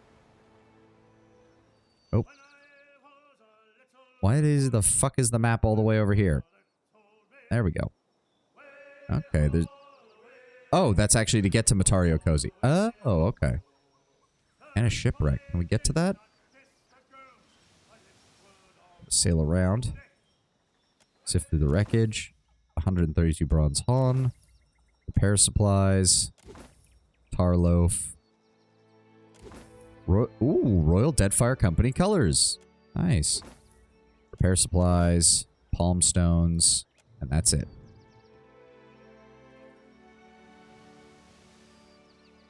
Okay, so that's all there. Rathoon? Who the fuck are the Rathoon? Oh, the fire people, right. The fire giant, the Magran folk, or whatever the fuck they were being called. Oh, unidentified location. Wenura Cleft and an isolated beat. Ooh. I do love the exploration mechanics here. Just sailing around, finding islands, and then just encountering all sorts of things. I love it. Some water. As you make your way along the road, you notice the light dimming as if a shadow has fallen over you. You glance around, unsure of where it's coming from, and the air feels thick, pregnant with an unseen energy. The road ahead looks clear, but you've been deceived by appearances before. I don't detect anything resembling conventional Kith magic, but I would advise caution. Aloth flutters his fingers over his grimoire, eyes scanning your surroundings. Investigate. Aloth has no religion, but he does have metaphysics and insight, so he's probably our best chance. Yeah, there we go. A large stone stands just off to the road, and your head swims as you approach it. Behind it, you locate an unusual collection of bones and sticks, a small wilder totem that glows balefully, its power disturbing the essence around it. Destroy the totem. With a few brutal strikes, you reduce the totem to a pathetic pile. The air immediately clears, the droning in your head replaced with nearby rustling. A large naga slithers forward, hissing, its tongue flicking between long fangs, a talon-tipped finger extending towards you. A few other nagas hiss in choral response, and the group approaches, savage weapons at the ready. Stylish, welcome. Good to see you. Oh, are we actually going to get... Oh no, we didn't get a chance to negotiate. We're just getting into a fight. Coral Shaman. Huh. Funnily enough, this is actually a good spot to fight them in because it's created a choke point between the tree and the rock. There we go. Draw them in. Seraphim, go ahead and cast your spells. Go ahead and give me... Yes, right there. Takehu, go ahead and give me your Hailstorm. Right pretty much in the same spot. And I'm going to grab... Well, there's no real reason for me to use my sword in this because they're not Kith, so they don't count. Ow. There we go. Mobilized. Aim for the shaman. Oh, the shaman blew up. Okay, they were a lot weaker than I thought they were. Shoot him instead. Jesus, they got slaughtered. Okay. Oh, you guys. Okay, I was honestly expecting more, but nope. Oh, I guess that's one advantage after doing all the Rimmergan shit on Sunday and the days before was I now feel very prepared for a lot of this shit around here. It's not like we're running into things that are affecting us that much. Console hot was the biggest danger, but that's to be expected from an Archmage. I don't think there's anything else around here. Nope. All right. Ugh. Alright, let's run down to this abandoned village and see what we can find. Oh, Boots of the White. +1 resolve, resistance to dexterity, +2 to freeze armor rating. Very nice. Ripple Sponge, Fire Kelp, Agate. Nice. Wenura Clef.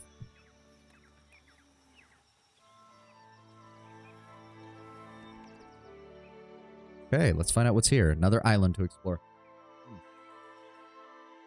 The jungle grows increasingly dense as you travel east. The shade provided by the canopy does little to mitigate the oppressive heat. Moisture and the perpetual choir of insects thicken the air. The path rises to a sharp incline and your legs begin to ache as you ascend. Slowly the jungle thins and you find yourself atop a long ridge. Before you spreads a yawning chasm stretching from the mountains in the north towards the sea to the south. You cannot make out the bottom for the darkness. Curiously, a rope spans the divide. We're going to take advantage of the view first. From the top of the cliff, you can look back over the western expanse of the island. The Deadfire shimmers blue towards the horizon, and the islands of Rikuhu just visible to the south. You can even make out the Dreadfire at anchor in the distance. It's as if the entire eastern side of the island was forced up out of the ground, or perhaps the western half sank into the sea. To the northeast, a thin line of smoke rises from the jungle. I don't suppose you know what that place is. I say that we stand before Wenura Cleft, a sacred place, good for meditations and long hikes. Takehu peers over the edge. He promptly steps back and shivers. Examine the rope. Aloth's got the best one there. It's a 3-strand twisted rope. Much like those purveyed by any number of merchants across Aora, it seems surprisingly clean and unworn, easily strong enough to bear the weight of the heaviest kith. The craftsmanship is likely Reacher, perhaps Dear Wooden or Valiant. Okay, good use of the history touch there. Search the surrounding area. Oh, yeah, we don't have anybody really with survival. Seraphim, do you have enough? Nope. Yeah, let's try to cross the rope. The rope creaks as you grab hold and shimmy out onto it. You pull yourself across hand by hand until you hang suspended over the gorge. Your muscles tingle and your hands burn. You've got further left to go before you've already crossed. Keep going. Hey, dear. You continue across the gorge, your sweat dripping into the abyss below you. At last, you reach the safety of the far side. Beyond the canyon, the jungle opens up into the broad fields interspersed with huge fruit-dotted trees. The jungle continues towards the mountains to the north, but to the southeast, the dead fire is visible above a sharp decline towards the shore. What draws your eyes, however, is the sight that rises before you. One of the trees, blackened and blistered by flame, hosts a number of Amawa-sized corpses suspended by the neck. I'm not dreaming this, right? Look, if I wanted to see any kind of thing like this, I'd have stayed back in Gilded Vale. Ader, his mouth firm, diverts his attention to the ground nearby. Nearby movement and voices grab your attention. You see, of all people, 4 members of your crew standing around the base of the tree.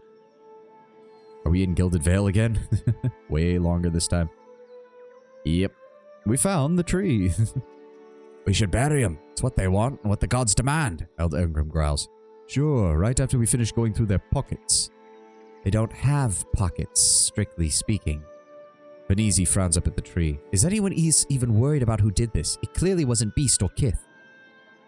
You're suggesting an ogre wouldn't hang a bunch of corpses, Chitubek asks, because these look like ogre prints to me. Eyes wide, Eld Engram snaps to attention. Captain!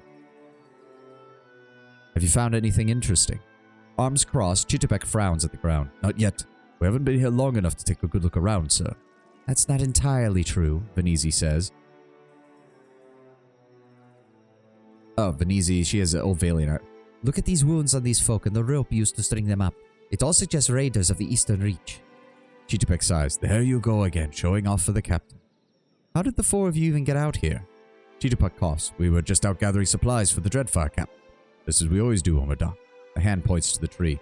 And this seemed worth investigating. How'd you even get out here? We're sailors, Captain. Climbing's part of the job. Besides, there was a rope. The line over the gorge wasn't yours, then? No, Captain. I doubt any of us even own rope that doesn't belong on the Dreadfire. I own a rope, Chitubek grumbles. It's 8 feet long and in fine condition, thank you. I mean, usually I'm all in favor of, grave robbing, usually, but if these people are just random innocents... Oh, Ed, time. Time to do squats.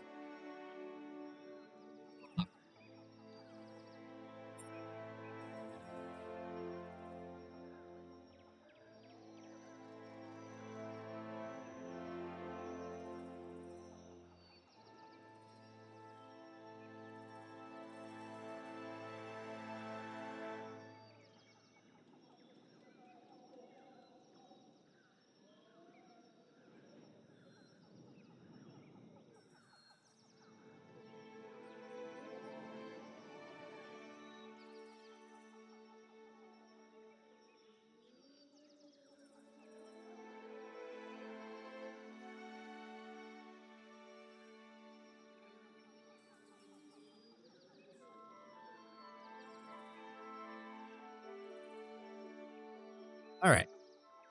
Still got a few more seconds before the ad's done, and we'll continue from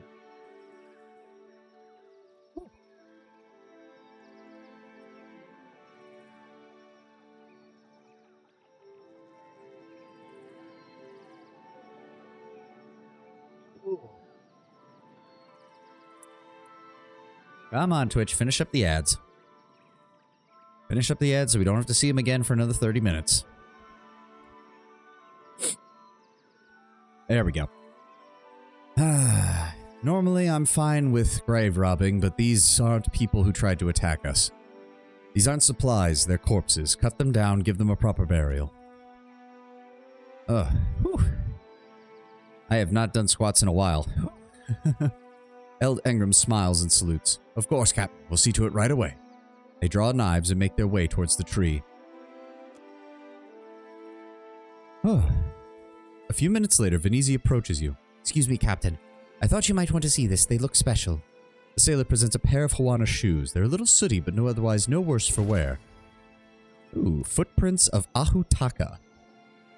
1 cast with level 2 pre-spells. Nice. 2 dexterity. Good. 10 healing done. Nice.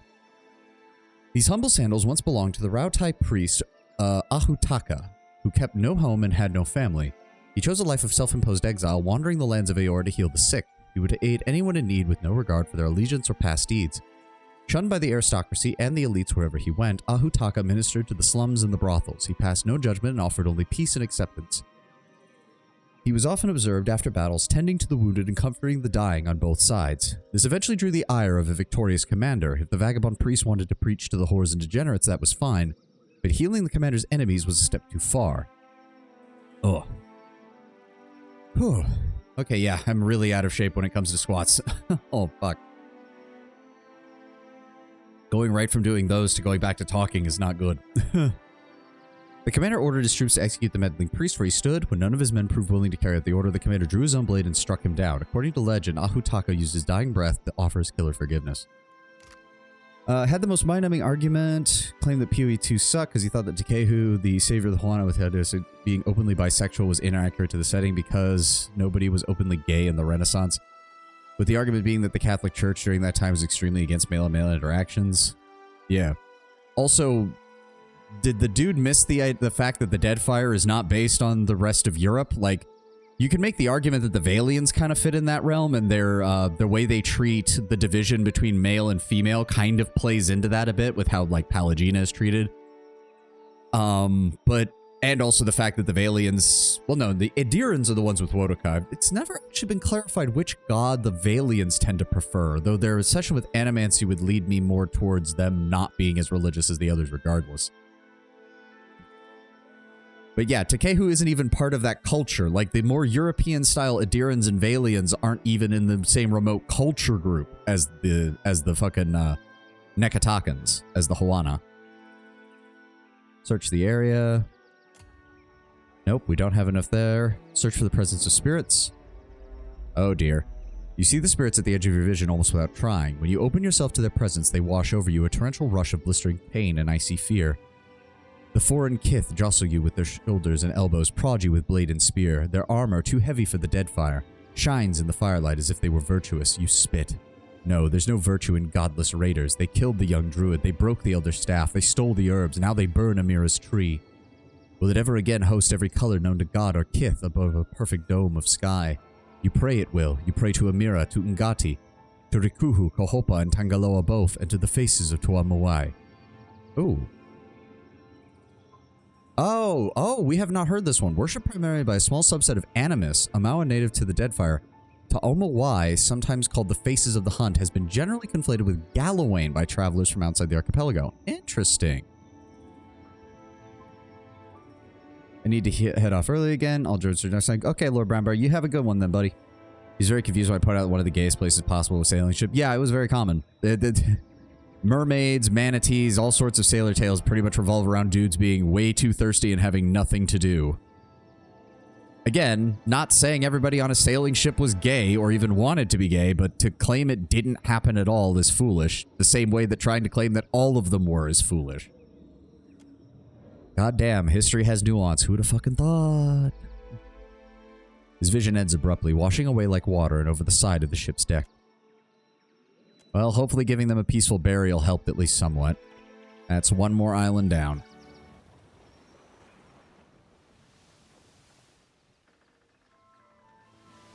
That clears out this section of the map for the most part. I don't like that it still says unidentified location. You think it would point out that we've got that explored then. Huh? Approach the mountain. Wait, what? Did I miss? I guess I missed something big. My bad. Go back. It's weird. The mountain doesn't have any... Mountain doesn't have any, like... Oh, are you kidding me? It didn't even oh, that's bull. That is dumb. Come on, Obsidian. That's just not funny. In the distance, you spy a mine set into the side of a hill, its entrance just barely peeking out from between the trees. As you near the mine, a loud explosion rocks the ground, and a flurry of terrified birds bursts from the nearby trees. A massive cloud of dust rockets out of the cave's mouth. Oh, are we about to find the dipshit adventurers who killed off the locals? Or have they already blown themselves up? Remind me not to cast Rolling Flame any. That's probably a good idea. Coal mine, I don't think we should be casting any fire spells, quite frankly. Oh, you big brute. We only needed the one barrel. One. Maybe if you'd told me that before, we'd have a mine to go and loot. You're the ass with the giant cannon. You should know how explosives work. Friends, we have more than enough gunpowder to solve this problem. Won't work. Oh, now you know what to do with the black powder, sure. Leave him be and grab a shovel, Achaia. Take the shovel yourself. I'll keep the watch. Wasn't built for manual labor. Don't you dare doze off like last time. It's a lot of explosive gunpowder. Okay. Oh, where's... Are you... okay. For a second, I thought she was going to come around this way. It's like, the fuck? Don't know. I'm assuming if I attack her, they're going to come running. But yes, I'm assuming these are the people who killed it. Also, that ogre's voice did not match what I would have thought an ogre would sound like. Like, I'm going to be just honest. Okay, so we need to switch back to this. I wonder if I paralyze her first, if we can kill her without drawing the attention of the rest of the group. That would be nice. Also, who the fuck did they kill? Or is this one of their fellows who got too close to an explosion of gunpowder? Something I can do. How may I help? Do we have anything else that would... Oh, that could work. Form of the Hapless Beast could also... See, again, I wish it would tell me what their defensive stats are when I... We zoom this in on her. I want to try and see if I can take her down without alerting the others, but we'll see. Tanglefoot, maybe? No, that's just going to... Oh, no, Hobbled is cannot run, so that will at least help.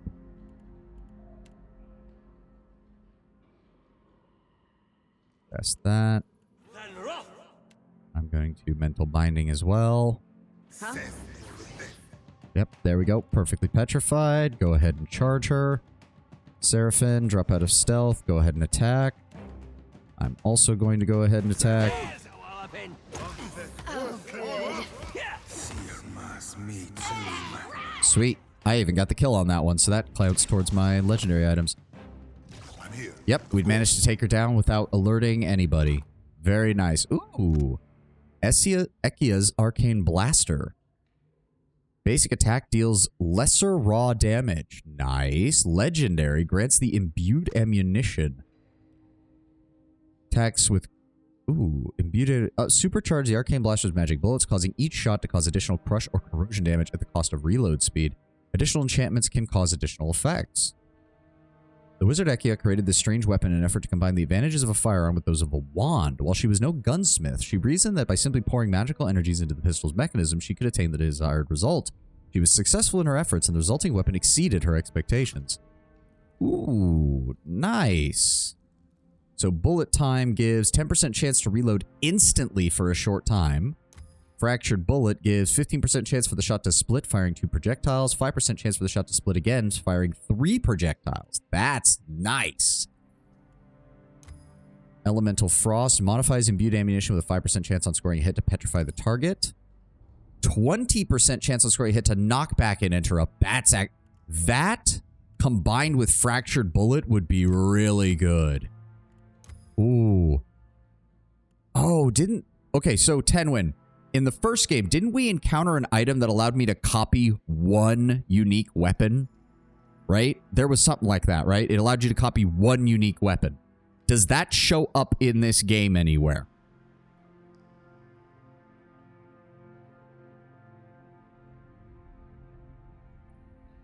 I don't know. Oh, damn it, Tenwin.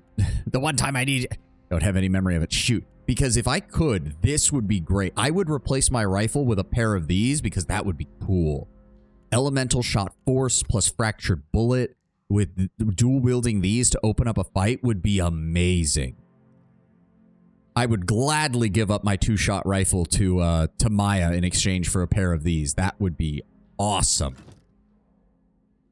Ekia's Grimoire. Okay. So this was Ekia. Like, we just straight up killed a legendary, like, spellcraftsman. Okay, okay. Hey. Just for the sake of my sanity, we're just gonna break these and get rid of them. Thank you. Something I can do? Alright, now let's see if we can sneak up on the rest of them. I'll take care. What do we got in here? Ooh, a bunch of bombs. Whoa, whoa. Yeah. The furs are rank with the smell of mildew and unwashed bodies. Ooh, so there's a second one. Still, if we can draw them close to... Oh, Takehu. Takehu, you have a... Where is it? Where is that fucking shit? Where is it? Where is it? Spark crackers. If successful, distracted. When thrown, they combust. They don't cause any damage. It could be used to distract patrolling enemies. This might work. Hold on. If I can draw them nearby. Also, I'm going to go ahead and put the stun bombs on his inventory too, just in case. That actually sounds like it would be useful. Because if we can draw them close to those gunpowder barrels and then set them off, that would be great. What for? Aye, aye. Seraphin, back off. Aloth, back off. Adair, stick around here. Yes? I'm going to switch to my rifle. Right there. Speak your Takehu, if you would, please. Let's go ahead and quick save. Give me a... Can he reach? Yes, he can. No, do not cast spells. Wait for it, wait for it, wait for it. Glorious. Adair. Oh, I love that we paused it right as it exploded, because it's literally like we're getting a look at them as it's exploding in their faces. Adair, go ahead and charge the mage. Seraphin, go ahead and throw down your spell there. Takehu, go ahead and give me ice here.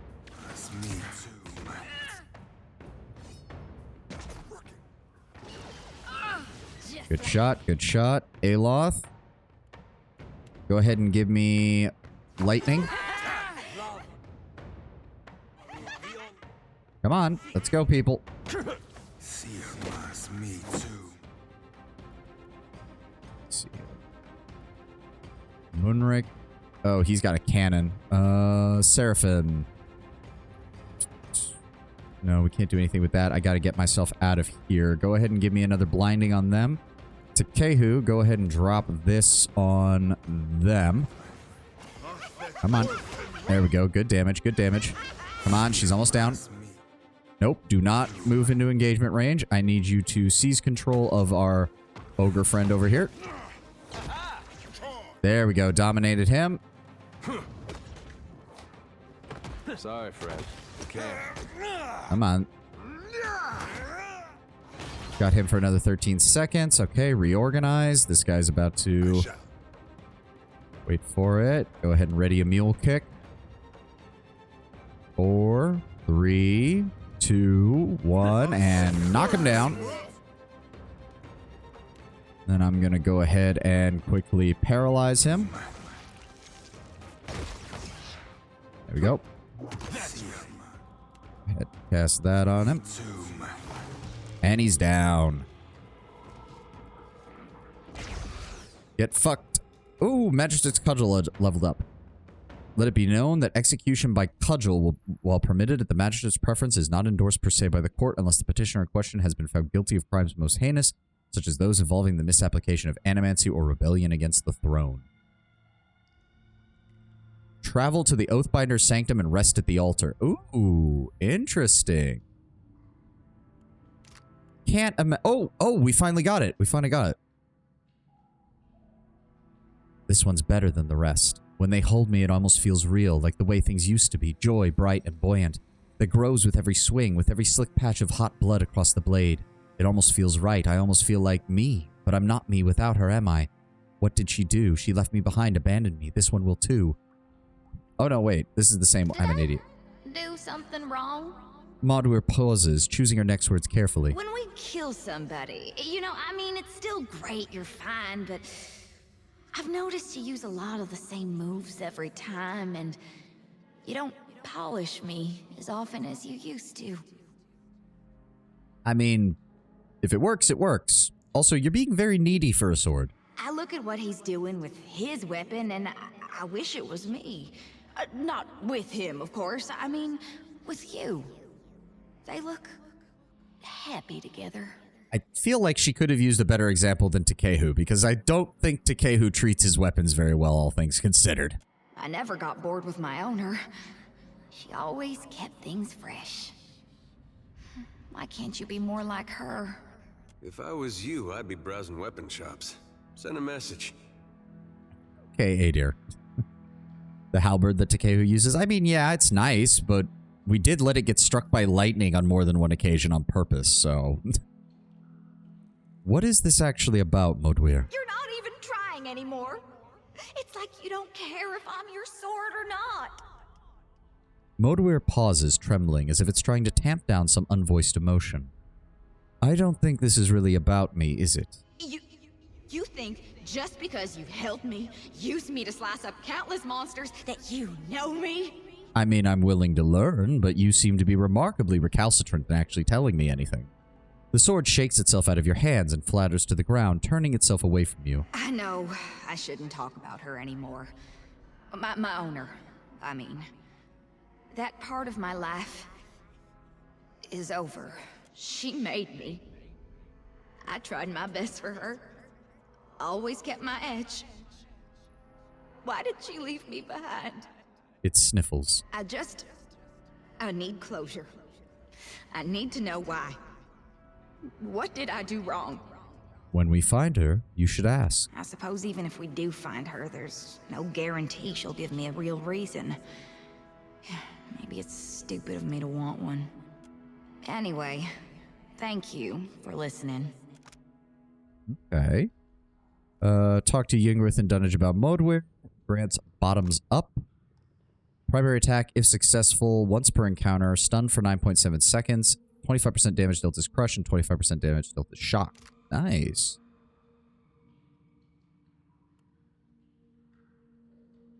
Something's not right. We were good at first, a real team, the way we fought. It wasn't the same as it was with Yingverth, but it wasn't bad either. There was a fire between us and it roared when we killed. I felt alive, like things might be okay.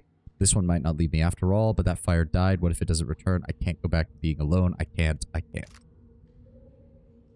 Still stuck is exceptional. Yeah, I know. As I said, but now at least we know what we need to do with it. Like before, I think we skipped something and that didn't give us the best result. So now we can do that when the next time we go to Dunnage. We can actually handle that. Ooh, that's some actual nice gear. Take a gun. Oh, emeralds, onyx. What else have we got? Ruby, mother of pearl. Very nice. Lightning bomb, immolator, concussion bomb. It would take a mining crew at least a month to clear this cave in. Ring of Regeneration is kind of sucky. Pretty much all the regeneration effects in this game, and in the previous game, have been pretty bad. Like, yeah, 1 health per 6 seconds. That's really not that good. That's really not that good, let's be honest.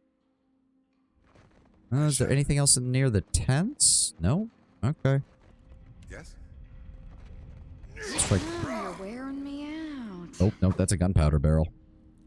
Ah, fuck it. Let's just clear this out.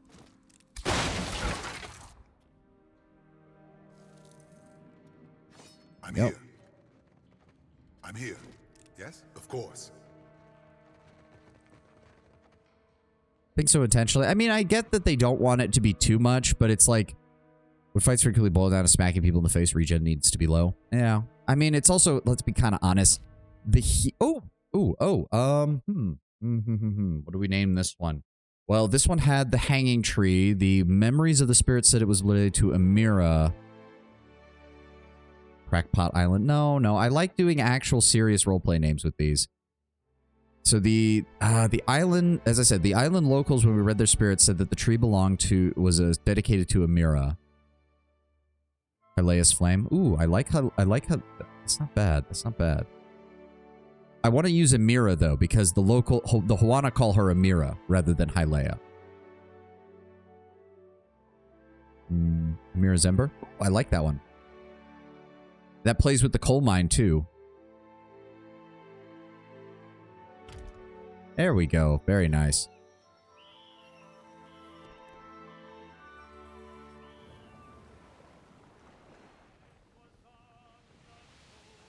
Okay. I want to explore more in this direction.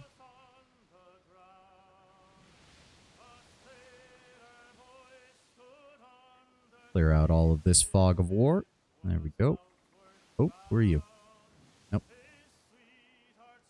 Okay, okay. Principe Nova's captain. Yeah, nothing we gotta worry about. Third Fire Merchant. You know, I have actually noticed there are way fewer Crookspur captains now. I might no longer have the ability to raid their ships anymore after killing all of them at Crookspur. Which is a shame, because I'd really like to be able to make more money off of them. I might have to switch my targets over to the Principi if they piss me off again and just start killing the Principi en masse. Seraphin's not going to like that, but oh well. Oh, Sayuka is literally just a spit of an island in here. Okay, so what do we need to do in Sayuka specifically? I know we have Seraphin's quest. Oh. Crookspur Island. Oh, right. We didn't actually explore the wilderness of Crookspur, did we? We'll have to return with that one. Turn to Arkemir. Build the Okori. Yep. Search Sayuka for any sign of Romaru or where he's gone. Yep. And speak to the Fleet Master at Sayuka. Okay. Kill Bikara, take her ship's triumph. Yep. Cornu. Ariokozi, Dacilla. Rendezvous with Aothus and the Ashima. Okay, so yes. So we need... We're going to be Palagina, and we're going to bring Maya. Takehu will be our main spellcaster right now.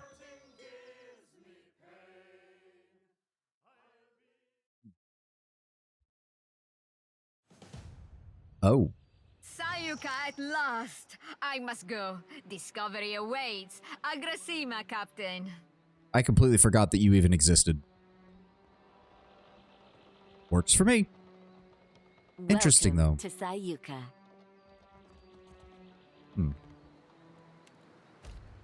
Oh, yeah, it's definitely Dreadfire. But it's weird that... Well, she was a Valiant deserter, so I suppose it's not too surprising. No, other way around. Put him up there. Yeah, that'll work. I'm here. Oh, wait. There's stuff over here. Ooh.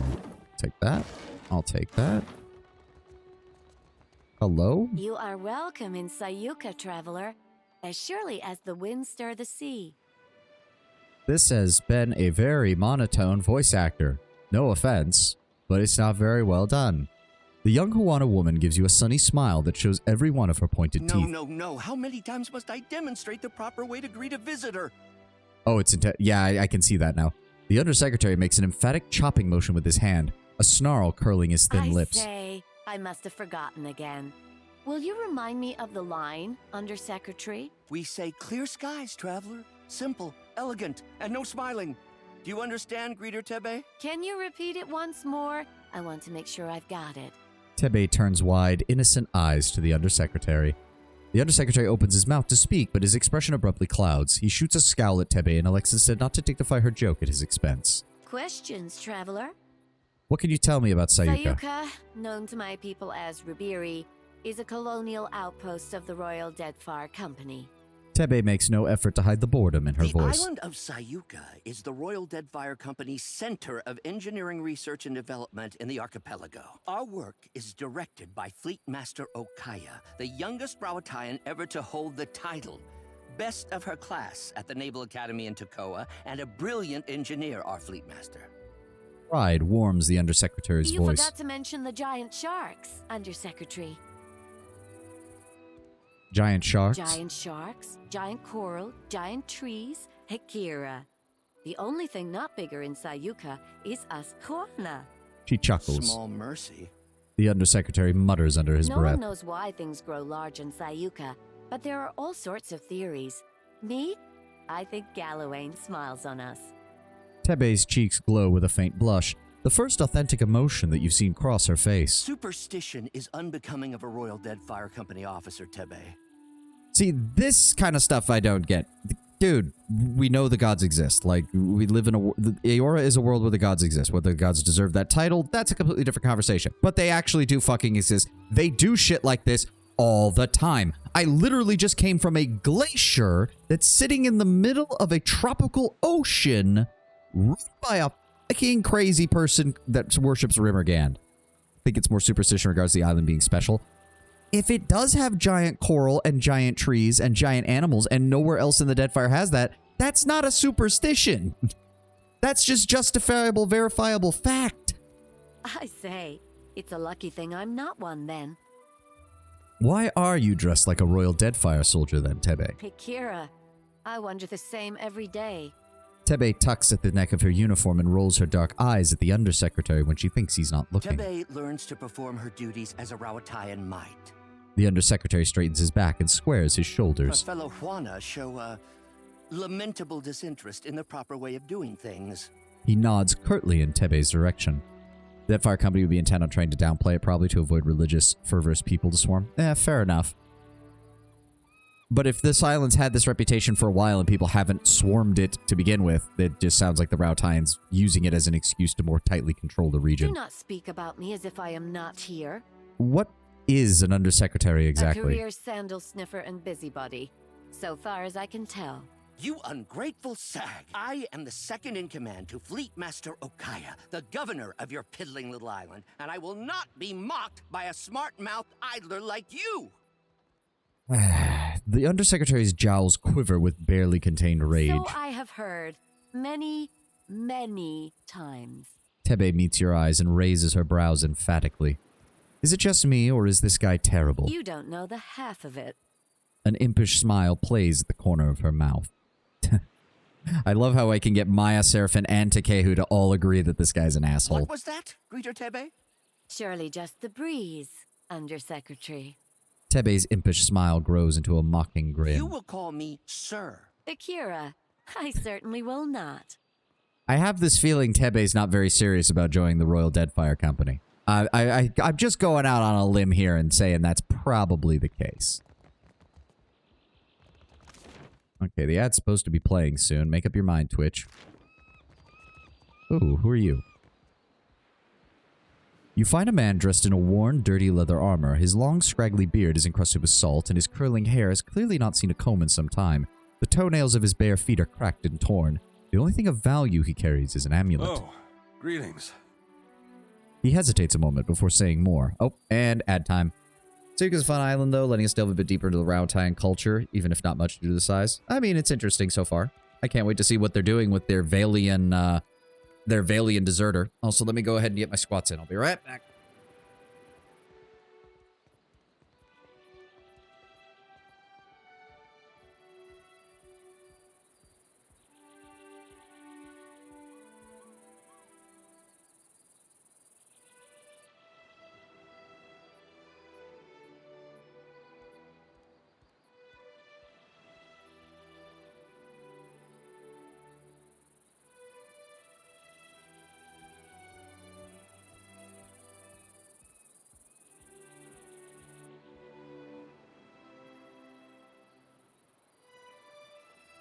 There we go.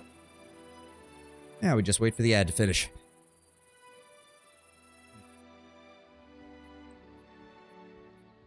Very nice. Huh. Plus, it's interesting because it's very obvious that Hasongo might be one of their major agricultural colonies, but the island did not appear to be very well or deeply inhabited by native Hawaiians, whereas this island very much was. Though that's partly because Hasongo was covered with snake people. Whew. Cat? There's a cat? I see the cat. Cat located. Might I help you with something? Who are you? I suppose. He looks at you quizzically, unsure why you've asked him such a personal question. I was a proud man once. A gold pack knight. Then I took a job and it went poorly. I could no longer stay with the order after that. His eyes take on a faraway look as he In remembers. the years since, I have wandered the length of the Deadfire, dedicating my life to self-discipline and abstination from worldly distractions. It is only through suffering that the soul becomes strong. Do you understand? I mean, sounds very Magronite in your outlook. That's it? Well, I am waiting for someone. But I do not know when they will arrive or who they will be when they get here. All I know is that they are a seer, and they seek me.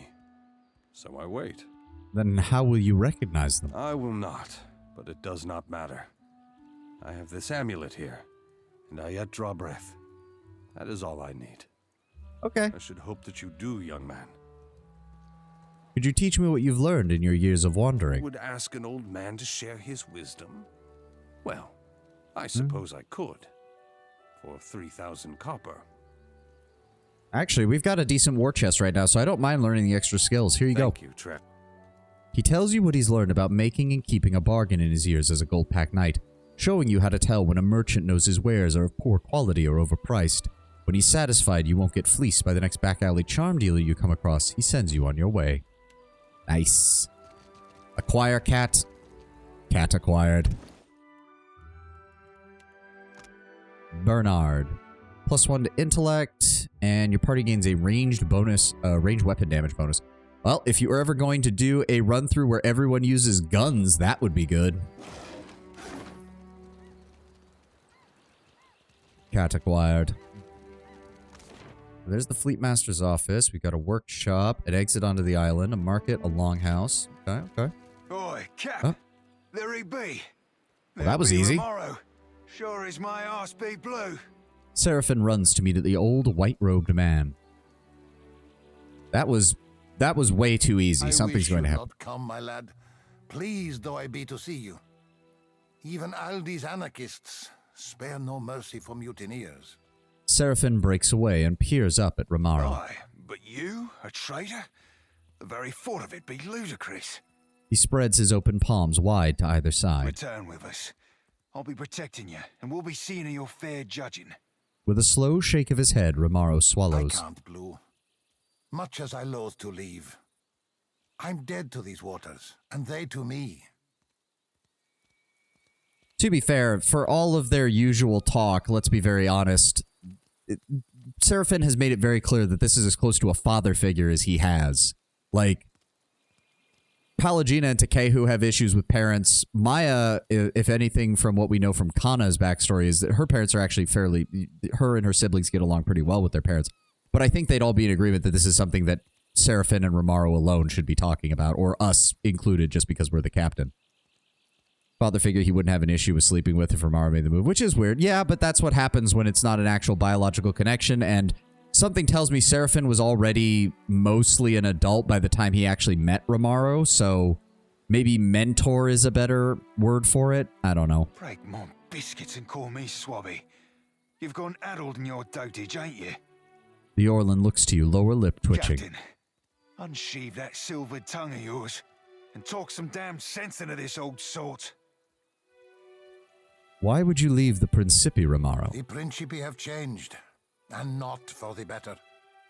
Once, we aligned behind a common purpose. Now, we fractured into two extremes, each wallowing in its own corruption. And then why did you leave Fort Deadlight? You should have been safe there. I couldn't bear to remain, sheltered or no. It's a hopeless feeling, bearing witness to the slow decline of something I once held such pride in. There still be pride to be had. Honor, too. Things be changing sure as shit, but you can't thread them narrows if you ain't even at the wheel. See, I like that it's moments like that where Seraphin, being a dutiful pirate, still manages to earn some respect from Maya and Pallegina, simply because they do believe in holding to one's course. I hope I'm wrong, if only for your sake. I don't think the Principi can survive as is, and I can't watch something I devoted my life to sink into ruin. I mean, that's the observation I've been making since this game started. The Principi have a chance if they had been willing to work with the Huana when they first showed up, but you guys have spent 3 centuries pissing them off, and now that you two desperately need each other to keep the other outsiders out of the rest of your affairs, there's no way to reconcile the two. There's no way Nekataka, as a burgeoning nation state, is going to want to work with the Principi who have been raiding and killing their people for 3 centuries. Where do you intend to go? My crew, those few souls who followed me from the Sorcerer, and I set sail for lands west. The Reach, perhaps, or the Living Lands. Perhaps we'll run trade from Edir or Valia. Wherever fortune leads. But that be the far fucking side of Aora. Ach, a journey and a half, to be certain. Is it true, what you're accused of? I've not heard every charge against me. But that of mutiny, of that charge, I bear guilt. Seraphin's ears droop. He reaches towards Romaro, but stops short, letting his hand fall. Why? The Sorcerer were our home and kin. We're our cock-swelling pride. And you bartered it to an half-drowned old elf for a pint-bilged fucking clipper? Staring intently on the ground at Romaro's feet, Seraphin shakes, his fists balling at his sides. 14 years I spent swabbing them decks. Longer yet for you. Captain Bastion trusted you. I trusted you. His glare rises to meet Romaro's eyes. Ach, bon amico. Romaro's mouth opens briefly before closing again, and then he swallows. Sientere, Seraphin. I've disappointed you. Hurt you. No words can justify my actions. I only hope you believe me, that I did what needed doing. How can I? With a tired shrug, Seraphin looks away. Romaro, did this have something to do with your captain trafficking slaves? How did you? Romaro blinks, then shakes his head. Captain Bastion had the Sorcerer slaving. Romaro frowns at his dark, wrinkled hands and rubs his palms together. Seraphin blinks, his expression blank. His mouth opens, closes, then opens once more. His fur begins to bristle, and his ears hangle lower. Slaving? What kind of fathom-headed hornswoggle be this? The Sorcerer were my kin. They weren't slaving. I hunted slavers for the captain. We freed slaves together. So I also believed. But Bastion sold those we saved to the Crooksburg slavers. I found records of it in his quarters, almost a decade's worth. When I confronted him, it went poorly. Rage rushes through your blood, flushing your skin, and cold hate spiraling along the length of your spine as confusion blurs your vision. Sand beneath your feet, crusted and blooded, young and small, filthy and shaking in fright. Cheers from all corners, jeers too, the shouts of kith before you. Amawa, thrice your height, heavy-muscled and soft fat, wrapped in bright robes. Don't make me go again, you plead. Don't make me. His heavy hand sends you sprawling in the sand to a chorus of jubilant applause. You bounce to your feet as the other slave boy approaches. You feel his thoughts, the tickle in the back of your mind. Fear greater than your own, but what can you do? Only one may live. You silence everything but the anger, but the hate, and it propels you, snapping teeth, grasping hands. Blows are light but fast, and the other youth all scream. Sientere, bon amico. Forgive me. Romaro stands a bit unsteadily. I meant you not to know. To keep your faith in our traditions. To remain optimistic. A bright star within the Principe. You okay, Seraphin? Seraphin snorts, shakes his head, and moisture mats the fur beneath his eyes. Seraphin, you've heard Romaro's confession. What would you do with him now? Cut him loose, Cap. Aye, he did the Deadfire a fine turn by sinking them slavers. But among the Consuelo, mutiny means death. Bet Guan for a no. Understood. We leave you be, Romaro. Agrasima, Watcher. The clipper will be loaded soon, and then we'll be away. Cores, Seraphin. Bon amico. Take this. May you have rare cause to use it. He provides Seraphin with a tightly wrapped package. Oh, new blunderbuss. Superb, veil piercing, basic attacks deal best of pierce or slash damage in a small AoE. That's good. Changing from pierce to slash damage is exceptional because that means I can use it against undead. As loud and stubby as its owner, this hand mortar carries the short, wide barrel of a blunderbuss with the lightness of a pistol. True hand mortars launch grenades and are unpopular shipboard and elsewhere due to the ridiculous danger of igniting one explosive to propel another. It is inaccurate, which is unfortunate. I hope we meet again someday. On calmer seas. Caress, bon amico. Sorry that went the way it did, Ahoy, Seraphim. Captain. Ahoy yourself, Seraphim. Seraphim snaps to salute. A wide smile splashed across his face. Told, I've not felt so cozy in a crew since my tour on the Sorcerer. With Romero and the lot. Good times and a half, that. I have a feeling it might have to do with the way we did the slaver missions and him not being, like, involved, like, the way we did it, and it now just catching up. Our ship is family to me, and I consider any who sail with me close, and those who fight with me as a sibling. Thank you, Seraphim.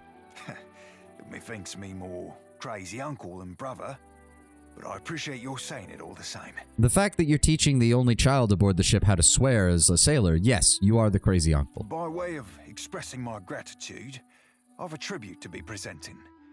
It's meant to be worn by a great captain. I think you rightly qualify, and I think you'll look right spiff in it too. Do I want to know where you got this? Romero gifted it to me when I took leave of the Sorcerer. He had this notion I'd make captain myself someday. Does this mean you don't want to be captain? Mayhaps I coveted a captain's quarters when I were a wee swabby, but serving with Ferrante, with yourself, seeing what leading a crew takes, well, I reckon it's like marrying. It just ain't for me. Thank you, Seraphim. Pleasure be entirely mine, Cap. May it serve you at least half as well as I. He bows deeply, then salutes and turns away. Yeah. 10% hit to crit chance, 10% crit damage with daggers, rapiers, sabers, stilettos, and swords. Yeah, it would sure be nice if this was like an exception where it would let you wear it no matter what, but nope. Seraphim gave you this handsome plumed hat, is made in the Valiant style and is quite fetching, the sort of headwear worn by Kith who walk with swagger, blades always at the ready to answer an insult with cold steel. Yep, shame. We can't equip it. So if that's the case, I'm just going to put it right on Seraphim. And as for this, we have his standard hand mortar, and now we have his second hand mortar. And what does this enchant to? Chain shot. Ranged attacks bounce one time, but lose 15% damage and it takes 15% reload. Or concealing smoke. Plus 10 deflection against ranged attacks for 2 seconds when attacking. Not bad. Not bad. Very nice. Very nice. And yeah, I do believe that's... 2 is maxed out? Really? That doesn't seem right.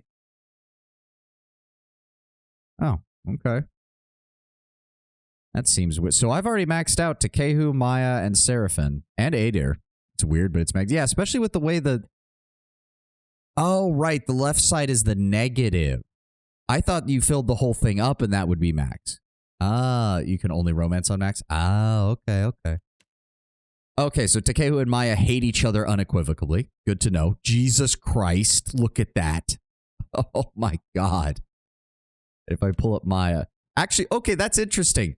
That's interesting. Maya is ambivalent to Takehu, but Takehu fucking hates her.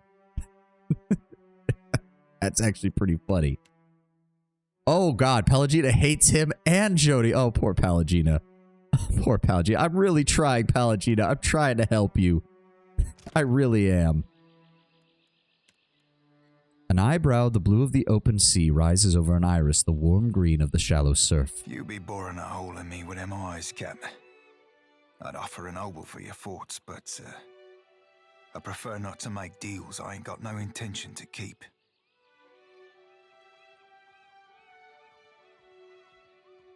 I could say the same of you.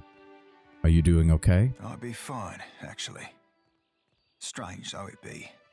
You know if you want to talk, I'll listen. Not sure there'll be much to say, Captain. I'm deeply sorry you had to go through that. If there's anything I can do, you need only tell me.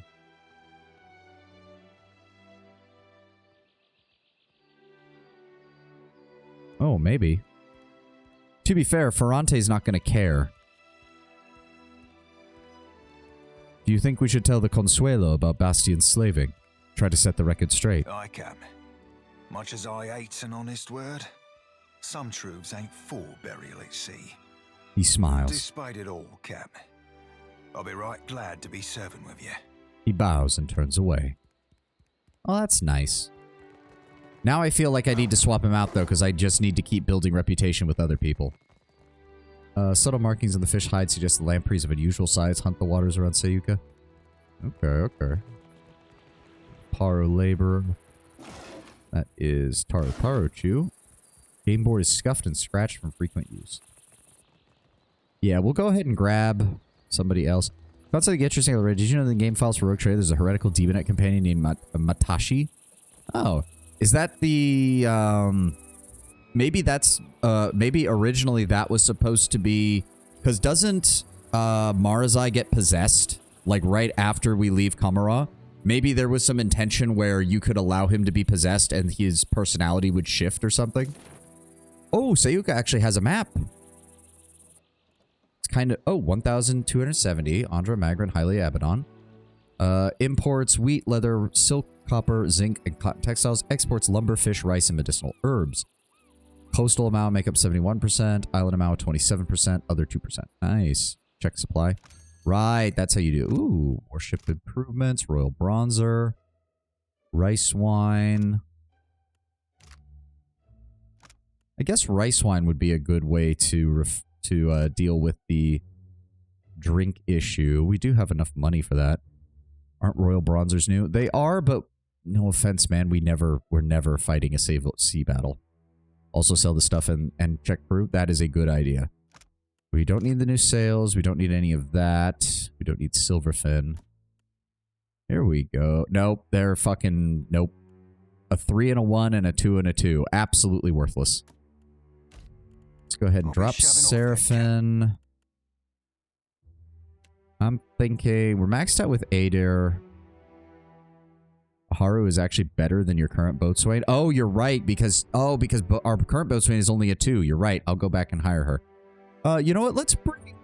We're going to be a little heavy on range, but let's go ahead and bring Jody. Like a moth to a flame. But yes, let's go ahead and grab a Haru for 1,000 copper. And then let's go ahead and sell some shit. There we go. There we go. Actually, keep... Ooh, that's a superb arquebus. Yes, actually, we're going to keep that. Never mind. Superb. Keep the exceptional arquebus, or the arquebus until we know who who needs a backup ranged weapon. Go ahead and sell off the rest of this stuff, because we're never going to use the base stuff. It's pretty much always better to have uniques, as long as you can get your hands on the money to upgrade them. Which we can easily do by selling all of this junk. Oh my god, so many shields. Especially in this game with how unique uniques are. Yes, I do love that system. Oh, that's a unique grimoire. We do have those already in his inventory. Ekia's grimoire, Battle-Worn grimoire, and all of the basic equipment. I love selling so much gear. Oh, okay, yep. Keep the superb armor, because that is a bit harder to come by sometimes. We'll sell the exceptionals and below. There we go. Come on.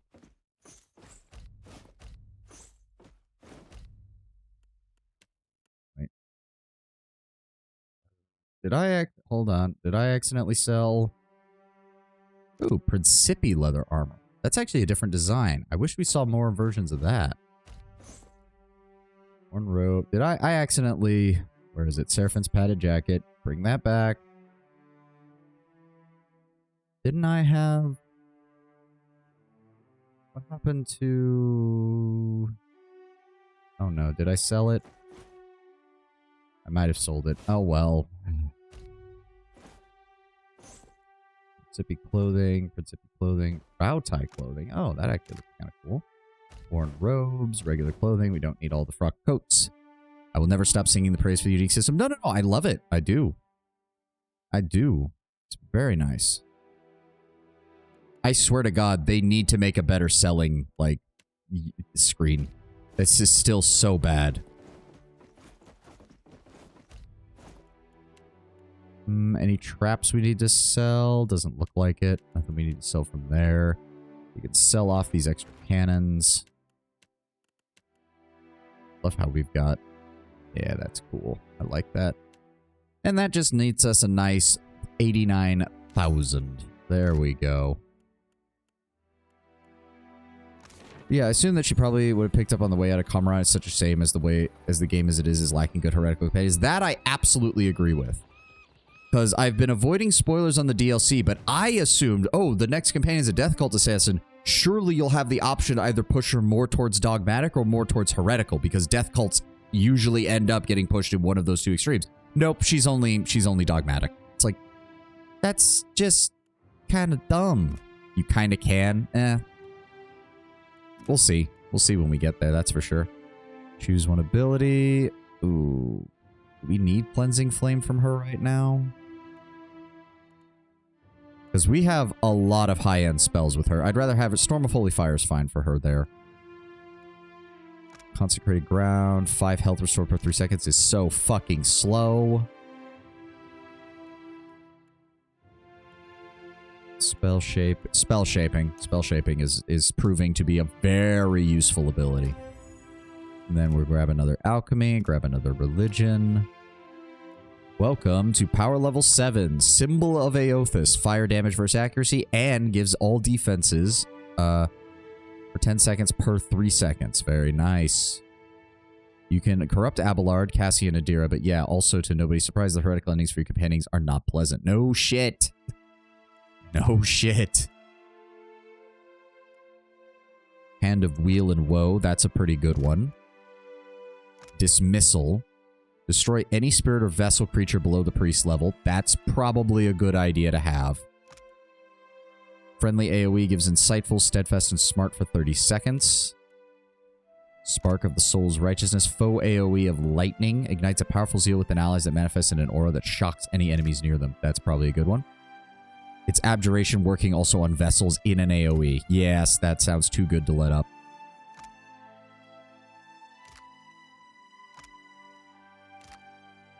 Spark and Dismissal. Yeah, Spark's a pretty good one. Spark especially will work really well with our frontliners. I gave her a rifle thing. I gave her that. She's good with small shields. I will say the weapon proficiency system really just... I don't think it really adds anything to the combat. Like, having some of these are nice and all, but I never feel like I need it, and it doesn't feel like it adds anything to it. Like, there's like one talent that adds like I think 10% damage if you're using an item that is also something you're proficient in. But other than that, it's really feels like a waste of design, which is really weird. Actually, no. Put Jody back here. Put Takehu up here with me in the bird.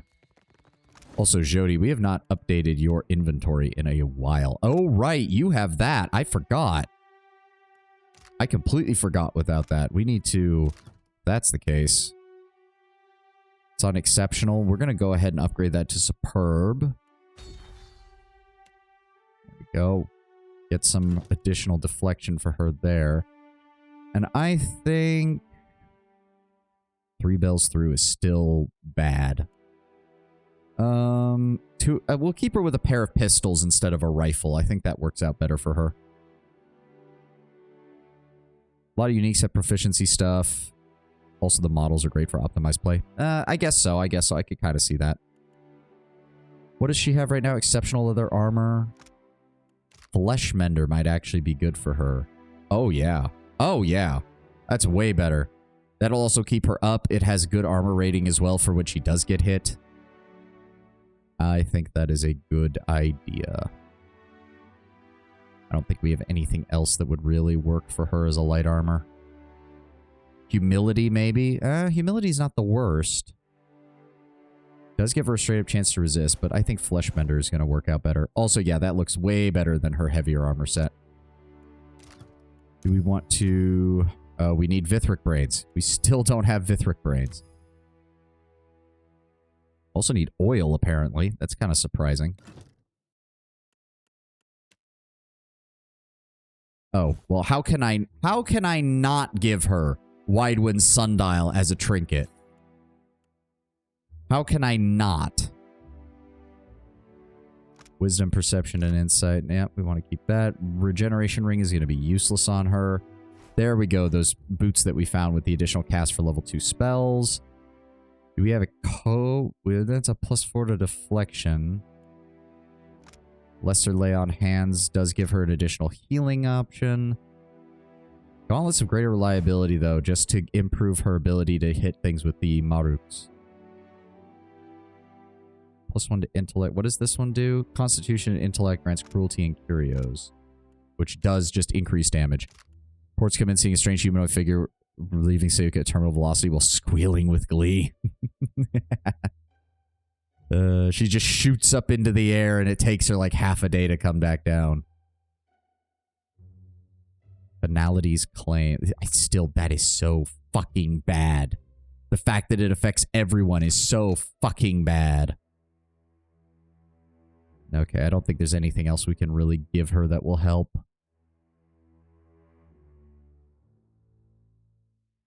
The Blackblade's hood would be decent with her, I guess, but eh. Think it suits me? Yes, of course. Alright, what else are we doing? Workshop. Can we... Oh, no, let's go to the Fleet Master's office and start working on getting the actual story underway. Ah. Vendor here is one of the few that sells shark meat. Ooh, good. Are you the... Yep, you're the Fleet Master. Hawk, a gun hawk. So that's one of Maya's sharpshooters. These papers are covered with figures, snippets of poetry, and letters to home. The book's spines are cracked, and their pages much dog-eared. Ooh, there's mechanics in that. A carefully cultivated selection of Rautai's finest spirits. Oh, ad. Be right back.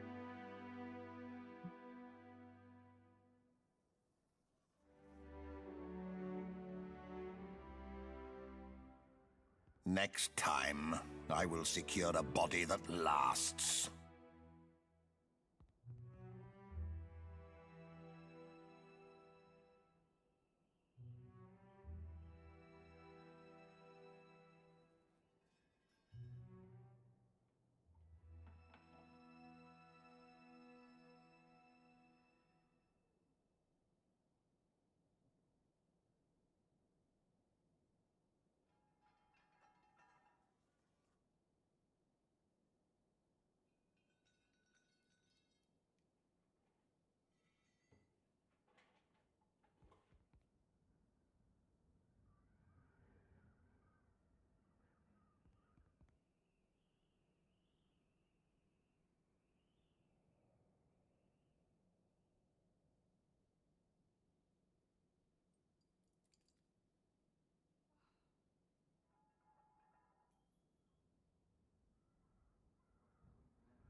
Alright, I'm back.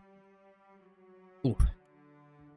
Alright, go ahead and stealth real fast. Quick save, unlock. I've done it. And we have a superb arquebus. Very nice. Speaking of which, is that better than... It is. Go ahead and take that superb arquebus and... Oh yeah, additional damage, additional penetration, same range. Accuracy's higher, very nice. Do like how fancy they get. There is something about old school like arquebuses and muskets with all the fancy inlays and everything that just do look very nice. I'm here. All right, of course. Let's talk to the Fleet Master, shall we? Oh, did I read this one? I cannot do that. Yes. All right. Fleetmaster Okaya stares with an unwavering intensity at a small sea of papers strewn across her desk. She holds a pencil lightly in one hand and absently taps the tip of it against her lips. After a few moments, a low hum escapes her throat, the sound ending with a harsh scoff when she flicks her eyes to meet yours. Artillery trajectory calculations. Terribly tedious and lamentably imprecise in a storm. As she chews on the end of her pencil, her gaze grows distant, like she's watching something behind you. But the numbers distract me. Where are my manners? You must be the watcher the Hazanui sent. You found me with a rare spare moment. Hazanui Karu asked me to deliver some cargo for you. I've received a report from the dockmaster stating as much. The Royal Deadfire Company appreciates your swift delivery of our cargo. Yeah, swift. Please forgive the fact that we went running across the Deadfire for like a month and a half. Well? I've received a report from the dockmaster stating as much. The Royal Deadfire Company appreciates your swift delivery of our cargo. What? That's weird. Okay. The Hazanui did not mention I'd be ferrying human cargo. Why would she? You're a courier. Well, firstly, we could start with the simple fact that if you're going to be transporting living specimens, or people, or, anything living, it would help to know that. Could you imagine if I had kept the woman locked in the crate for the entire journey here? Would you have liked me to deliver a corpse? In any event... Okaya thoughtfully taps her pencil against the edge of her The desk. Hazanui's missive suggested you might be able to help us with an issue at port. Oh good, moderate positive reputation. I'll hear you out, but I make no promises. Naturally. You may have noticed the outsized coral in the harbor. Yes. There's something unnatural about the coral's growth. About everything on this island. And no matter how we trim it back, it only grows larger. My engineers deduced that the origin of this disturbance is somewhere off the coast of Sayuka, and I'd like you to investigate. This is going to end up being another case of the Huana having something local that they want to keep normal, and you guys wanting to blow it up, isn't it? Talk to Avera in the workshop if you care to learn more. I would be grateful for your help here, Watcher. She gives you a sharp little nod, punctuated by the crack of her pencil back against her desk, returning to her work. Who exactly are you, Fleet Master? Did you not read the name on the door before you came in? You do know you're in the office of the Fleet Master, I hope. She knits her brows. I meant, who are you in the general sense? You meant to ask why I'm important enough to have my name on a door. That would be a good start, yes. I'm a Fleet Master of the Rawatayan Navy stationed at Sayuka, a research colony of the Royal Deadfire Company. And what are you researching? Andra's mortar. Storms that strong, that consistent. I suspect they're not natural. It's an impressive title, I'll admit. To one unfamiliar with the Rawatayan Navy, perhaps. But mine is an administrative position. I see to the smooth running of Sayuka. Of course, it'd be a sight easier if there weren't the coral to contend with. And what fleet exactly? I did not see many warships. You misunderstand. I don't command ships. I command this port. Rawatayan vessels docking here are under my protection, but I don't tell them where to go. That's the Hazanui's job. I see. I wanted to ask you Well? something else. What does the Royal Deadfire Company hope to achieve here? How much do you know of Rawatai, Watcher? I've studied some of its history. So you have a scholarly understanding. That's not worth nothing. You'll find we appreciate the spirit of inquiry in Sayuka, and in Rawatai. She dips her head to you in a quiet acknowledgement. I don't know. The last Rautayan I adventured with had a few choice words to say about some factions within your government not really caring about academic interest.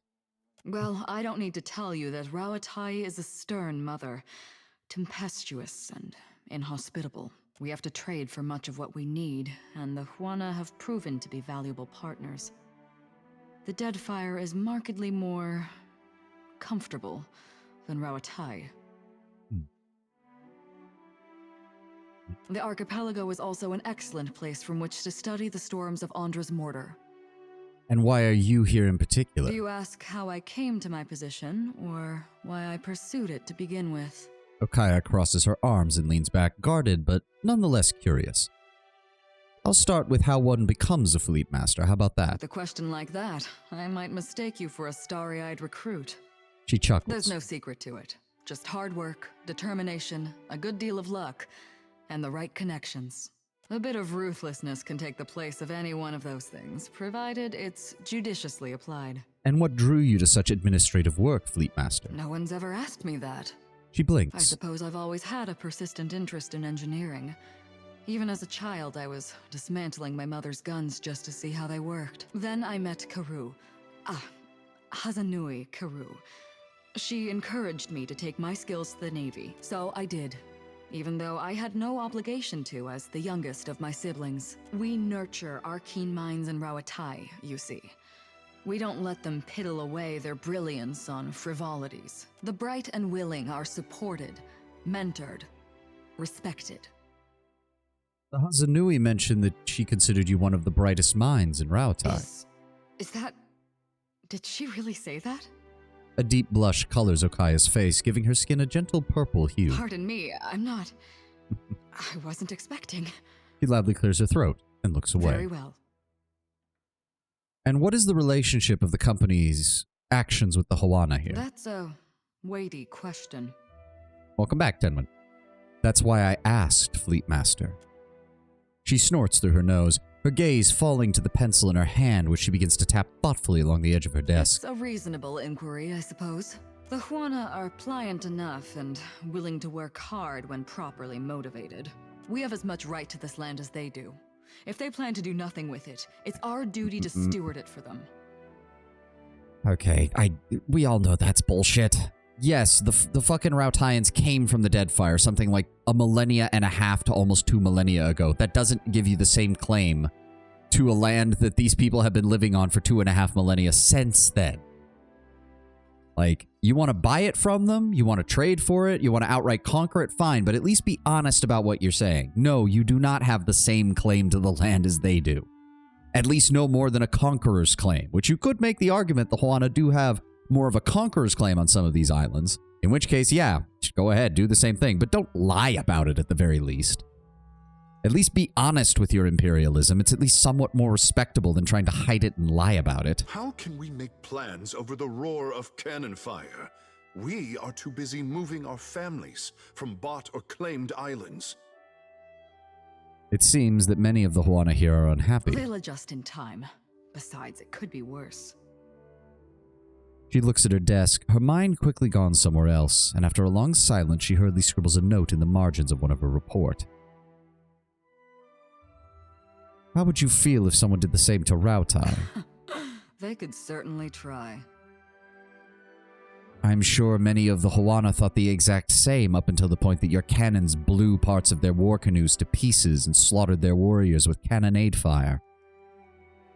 But regardless, do you miss Rautai? Every day. The wild coasts. The merciless winds. Their lack is like a missing limb. She looks away a moment, embarrassed by her forthright confession. Rautai will always be there. And the work we do here, that's what matters now.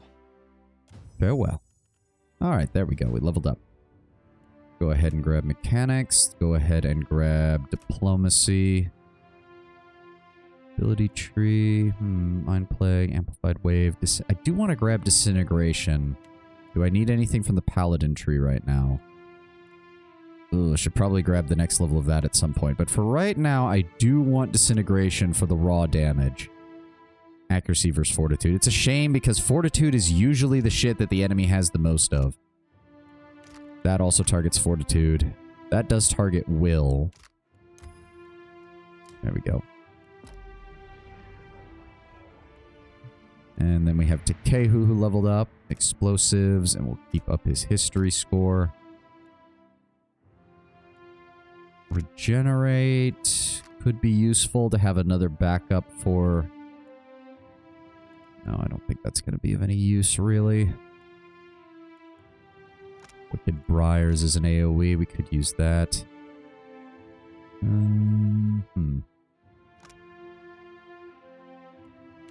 It occurs to me, we don't use many of his first level spells. This might actually be a decent first level spell for him to use when he's in melee. Or is there any abilities we'd rather have him have? Increases will defense, reflex, fortitude, one-handed style, no. Two-weapon style, no. Weapon and shield style, no. Practiced healer. Practiced healer's not the worst on him, though. That is the thing. He does actually have some of our better healing spells.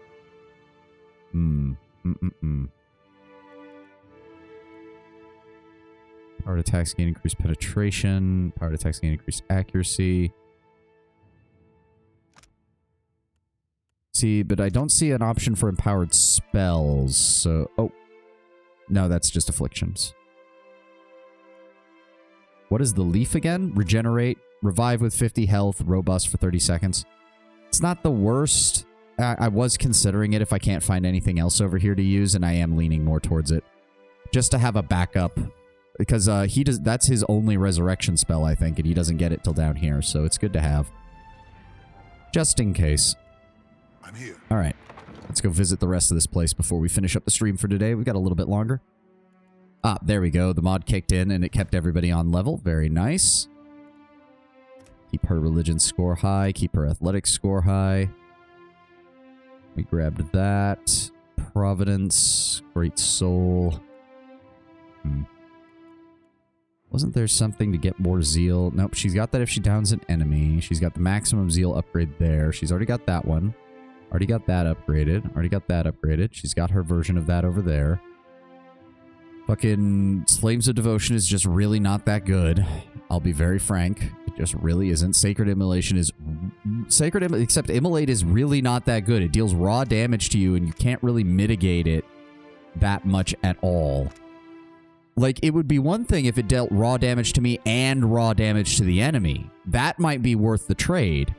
But 32 raw damage per 3 seconds for 12 seconds to deal burn damage and the enemy gets a save against it. That's not a good trade. That's just not.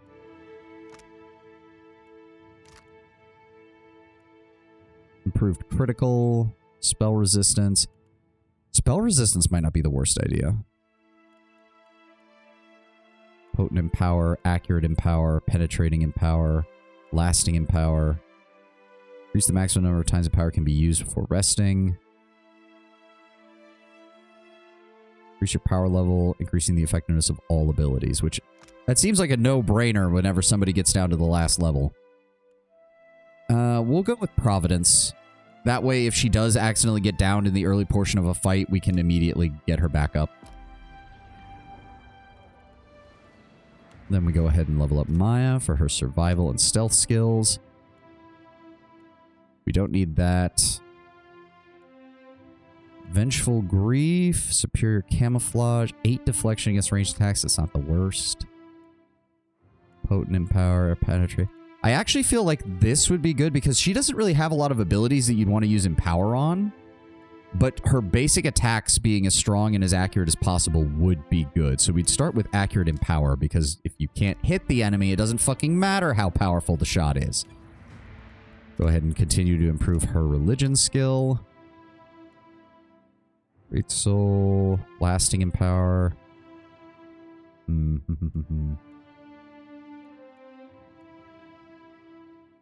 Missile, that is raw damage.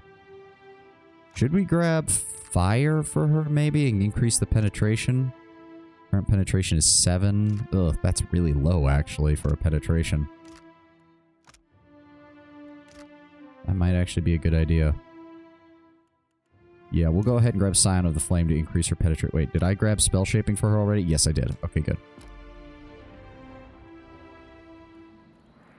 Alright. Indeed. Let's check out the Longhouse first. Oh, you are all named. I hate to see Tippa and Wedo fight. A broad-shouldered man with a large, jagged scar across his brow argues with a woman outside the Longhouse. He throws his hands up about to shout, but the woman cuts him off mid-explanation. I will not return to the Longhouse, Wedo, never! And I won't blunt my teeth about it further! She plants her hands firmly on her hips and juts out her chin in defiance. But what are you so stubborn? The Rowattians do us a great favor and you spit in their faces. Wedo ceases his shouting when he notices you listening in. My brother, is there something I can do for you? Is there a problem here? Not at all, not at all. My sister and I are just having a small disagreement. Wedo rubs at the back of his neck and looks away embarrassed. It is because you speak like this that I yell at you in the first place. You're beginning to sound like those Rowattian outlanders, and it shames me to say so. Have you been having problems with the Rowattians? Ignore her. She has an urchin up her ass about her cousins from the north and can't be persuaded. I should know. I've tried. See, this is the other side of the coin. A lot of the Roparu have no problem with the Rautaians because it's an objective increase in their standard of living. This is going to undermine the Huana's authority, Nekataka's authority specifically, forever if they don't get a handle on this. He shoots Tipa an irritated look and rolls his eyes. It's so unreasonable to want to protect my culture, our culture, from our greedy neighbors. She spits on the ground between you and grits her teeth. They arrive in ships laden with goods they believe will please us and think that gives them the right to build their walls on our land. Then they act surprised when we don't all fall at their feet with cries of gratitude. She has a point. Akira, don't encourage her. I will never hear the end. We are no strangers to the menaces of the Deadfire. Pirates, colonials, Nagati's children. We have bested all of them before. We don't need them or their walls to keep us safe, and we surely don't need their longhouse. Weto, why do you support the Rautaians? We are no strangers to storms. But last year we suffered many powerful ones in quick succession, and our harvest of koiki fruit was destroyed. Prize share was rationed. Famine loomed. And then the Rautaians sent ships, load after load of food, enough to see us to the next harvest. They could have left us to die, but they didn't. It was only a ploy to make us dependent on them, Akira. We took their food and helping hands, and now we sleep in their buildings and watch the sea from their walls. What does this have to do with the Longhouse? Another of the Rautaians' tricks. When our huts were destroyed in the storms, they did not rebuild them like they were as we requested. They built this longhouse instead. Are you not one people? They said. Why do you live divided, each caste apart from the others? They believe they know what's best for us, but how we live is not their business. The Fleet Master says we are weak because we don't work as one. She doesn't see that it's our differences that make the Huana strong. She doesn't want to see it, lest it put the lie to their enterprise here. They didn't confirm what caste they are, but it's irrelevant. The Roparu are both the majority of the population of the Huana and the ones who are most likely to side with outsiders because of the increased standard of living. Like, even if she is one of the craftsmen or ruling class, congratulations, whoop-de-doo, you're sitting on top of the work of all the others. No wonder you didn't want it to change. The problem is here, speak English. The problem here as well is that the fleet master and the Hazanui back in Nekataka are right here. She's looking at it as the caste system, and while the caste system has its problems, I actually disagree. It's not what makes the Huana. It's not the main weakness of the Huana. The main weakness of the Huana is that they're divided tribally, not caste-based. They could build a nation on top of their caste system and actually use it to help bind their people together. The Nekatakans are proving that. The problem is that the individual tribes are not coming together as a nation, which means they're always going to get beaten by the Rautaians. Tribally and held back by extensive tradition. Yeah, the key word there is the extensive part. Like, I don't agree with a caste system, but there's a reason a lot of societies have had them over the years. You can build a pretty large civilization off of a caste system to help maintain order. You can't build a large-scale nation-state off of a bunch of tribal leaders who are constantly at each other's throats. The Huana and the Rautaians are both Amauans. Does it not pay to be allied? Under whose banner? Rauatai's? Then we cease to be Huana as surely as if they conquered us. That is true. We have the land and resources Rauatai needs, and they have the military might we lack. We share a common ancestor. Why not create a common culture? Together we would be strong. He's not wrong. They could learn some things from the Rautaians without absorbing too much of it while retaining their local culture. The thing is, though, I don't think that's what the Rautaians want either. I say, if you truly believe that, then you're a bigger fool than I thought. I do think the Huana should forge their own path, but you are being a bit foolish by turning away help. Akira, I don't need you to tell me as much. But I appreciate your support nonetheless. Tipa nods and gives you a tight smile. It is gratifying to be heard and understood. That an outlander could do this and my brother could not shames us both. Hey, I was raised here. Don't forget that. Caught between the Valians and the Rauataians, we will be crushed. We need a strong ally to survive the coming years. Then you need to be able to stand up to the Rautaians. Because being an ally is very different from being a vassal. Weto shakes his head sadly. He tries to put his hand on his sister's shoulder, but she shrugs him off. and a look of disgust curls at her lips. See, because that's part of the thing. The Rautayans would prefer a vassal, but they'd be willing to take an ally so long as they don't lose access to their various resources. Oh, Quaro clothing. Who are you? Those Raparu dare make such a racket in my longhouse?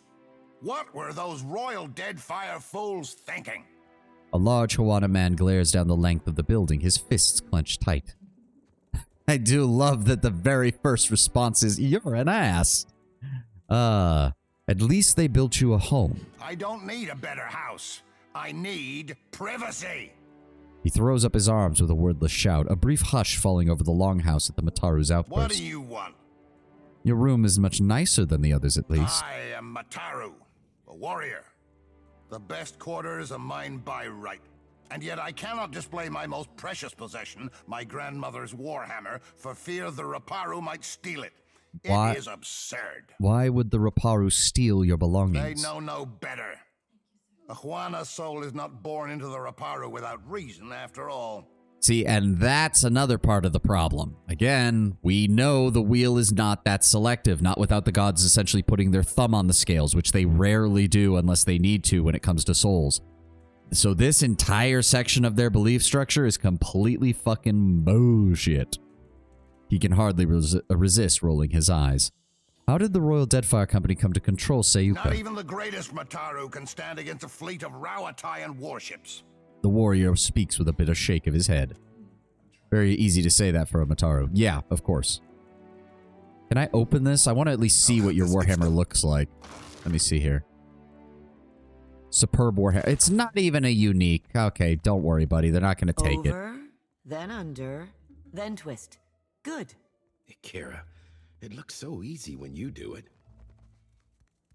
Rautayans sleep and eat all together and tell us to do the same. The crates are overflowing with personal belongings that couldn't fit in the longhouse. A middle-aged Kawaru woman raises her brows in question as you approach, her hands too full with braided ropes of dried reeds to greet you properly. Beside her stands an elderly Raparu man awkwardly grasping his own bundle of reed rope. Oh, hello. Come to watch me tie rugs, have you? I usually steal his Warhammer just to fuck with him. Asaro here has been teaching me. He indicates the woman beside him with a dip of his chin, the corners of his mouth twitching like he's trying to hide a smile. What say, traveler? Is it stressful having all the cast together in one place? It's not so bad. Excepting the nights Waturi gets into the palm wine. Akira, but that man does snore loud enough to call down the rains. She snorts, and Nadunga beside her smothers a raspy chuckle. There's hardly any space to tie my rugs, to be certain. And I haven't had a moment to myself in weeks. As a benefit, as a Quaro teaching a Raparo trade skill. Yeah. No, again, if they can learn some things from the Rautai, the Huana have a chance to build themselves as a proper ally to them. Again, there's really no getting around it. The Huana don't have the numbers or the military might to go full-blown independent, kick all the groups out. They don't have the military power to do that. Their main option is, do they fall in line as a vassal, or do they prove themselves well enough that they can be an ally and still retain their independence? Do you know the details on how the caste is determined beyond some vague Mataru priest sisters deciding it? No, that's the only information we've been given. The priest class seem to has a total control over who gets determined to be what, based on, we don't really know the ritual. I'm assuming it has something to do with looking at their soul, but again, given what we know of the reincarnation cycle, that doesn't mean jack squat. Especially, you also have to forgive me, most of the priests are of Ningati/Andra. You'll forgive me if I don't exactly trust fucking Andra's word on this bullshit. At all. But there are also new friends to be made. Nadunga finishes her sentence with a warm smile. Indeed there are. Captain, I am inspired to redecorate our ship's quarters. Isn't it unusual for the Quaro and Raparu to do the same work? It is, as you say. But I have always admired the beautiful rugs Osaru makes. And Nadunga can fix anything. Is it not reasonable we should learn from each other? Yeah. See, I'm not surprised that the craftsmen, the essential middle class of the Huana, are the ones who are benefiting the most from this relationship.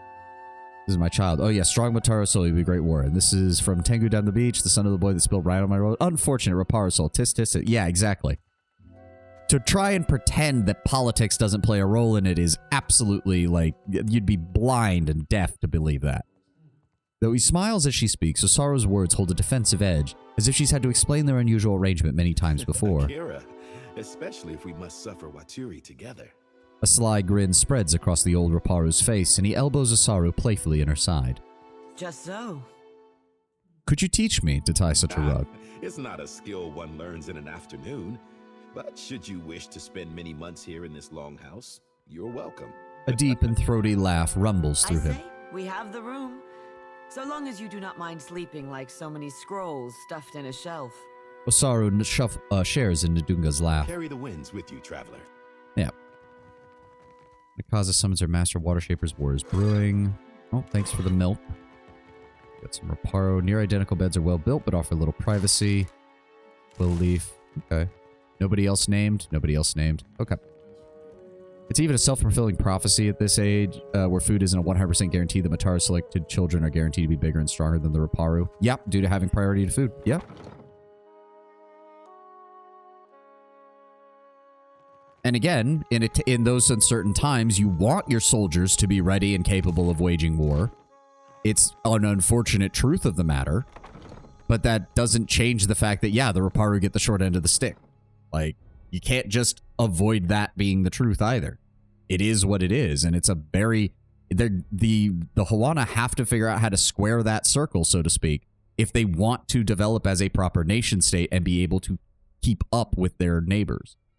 When you first enter the workshop, you find the Valiant scientist Ivera and a large Amauan man and in heated conversation. He gestures wildly. His mouth is set in a hard grimace that bears his pointed teeth, while Ivera regards him with her hands planted firmly on her hips. When he spots you, his eyes widen. This area is strictly off-limits to non-company personnel. What are you doing here?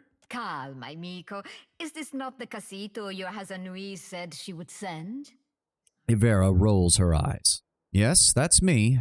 How can I help? Praise be. The coral in the harbor is growing out of control, and we've found no way to stop it. We're at our wits' end. He mops a sheen of sweat from his broad brow with a handkerchief. I've surmised that a magical disturbance must be the source of the problem. I mean, no shit. And there's the ad. All right, time for more squats, and I'll be right back, and then we'll play for a little bit longer, and then we'll be done for the day. I know it's a Monday. We only have so much time.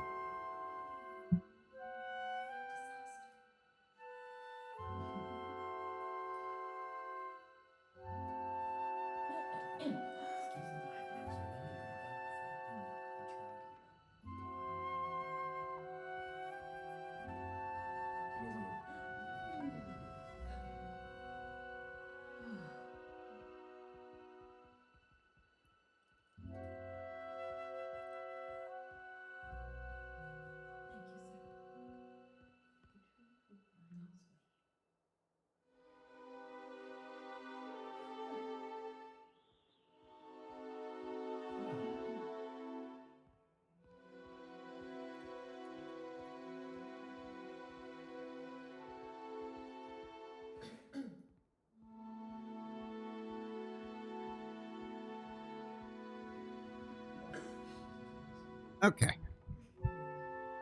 Just waiting for the ad to finish.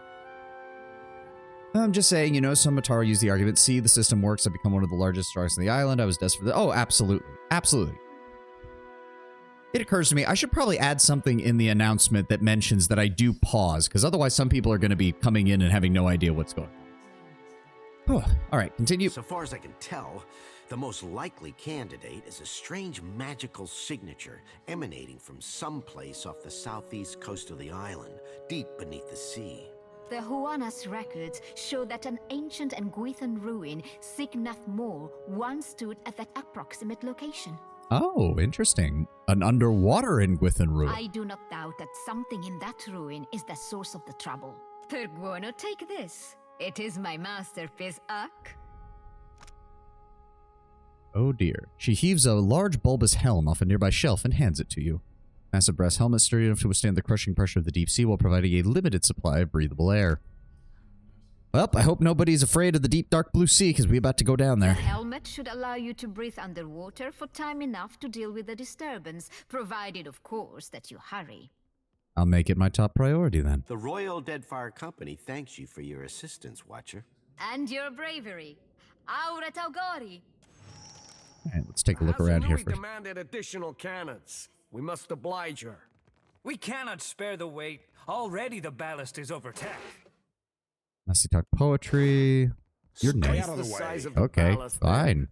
And store it where? Glass insert the strange dome is very thick. Ship. Take your concerns to the Valiant. This is her responsibility now. They're building a submarine, aren't they? Oh. What the fuck? Major lo- God damn it, game. Never had a problem with it before. Oh. What's going on? Why does it say connecting to chat? Hello? Am I still alive? Hello? Stream? Are you doing okay? Hold on. Hello? I see you. It's just chat being funky. Okay. Okay. I'm the streamer. I'm allowed to be paranoid about this shit. You. Yes. That's me. How can I help?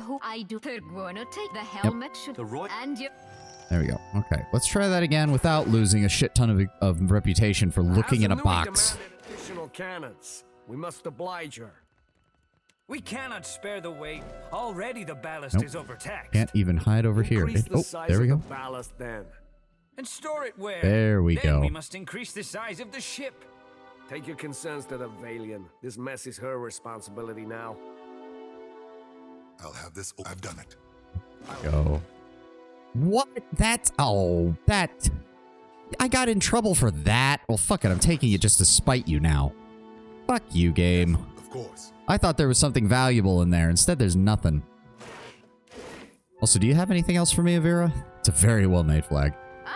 So much to do, so few hours in the day. But yeah, I'm calling it now. They've got, like, what looks to be a viewport with extra reinforced glass. This is a submarine. Whatever hides beneath this tarp reeks of brass polish and machine oil. Yeah, it's a submarine. They've built a fucking ironclad submarine. I'm calling it right now.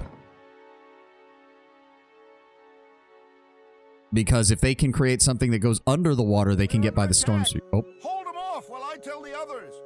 What are you talking about? Time. I have to warn the engineers. Okay, I was not expecting that. Oh, don't tell me it's the Naga again. Oh shit, everything's going to hell. What the fuck is going on? Oh. Oh, wait, what? Oh. Oh no, Lengrath. Bog Druids, that's the same name as the Druids we ran into when we fought Lengrath. Oh no. That's not good. Why can I not? Oh, that's an ally. You see that? Jody, you go for them. Really? Can we? Hold on. Mind control.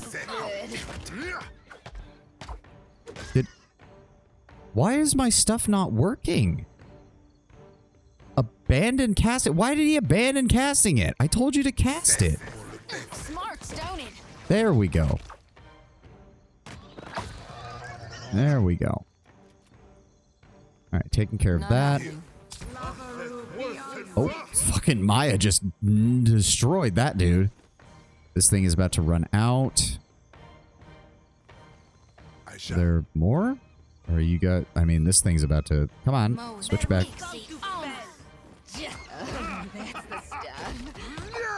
Was that the last one, or is there more near the port? Hard to tell. They didn't really have any advanced stuff. No. That it? I don't see anybody else. Oh, a dog. Save the dog. Sheba. +1 perception. Melee attacks are more likely to critically hit. Nice. Fish on these racks have grown many times larger than their species usually get. Doesn't look like there's anybody else. I say that and immediately... Where? What the f... I'm confused. This game needs to make up its mind so I can tell where the fuck... They have fucking tigers. Are you kidding me? Alright, get in there and attack. Insufferable. Oh, shut up, Console Hot.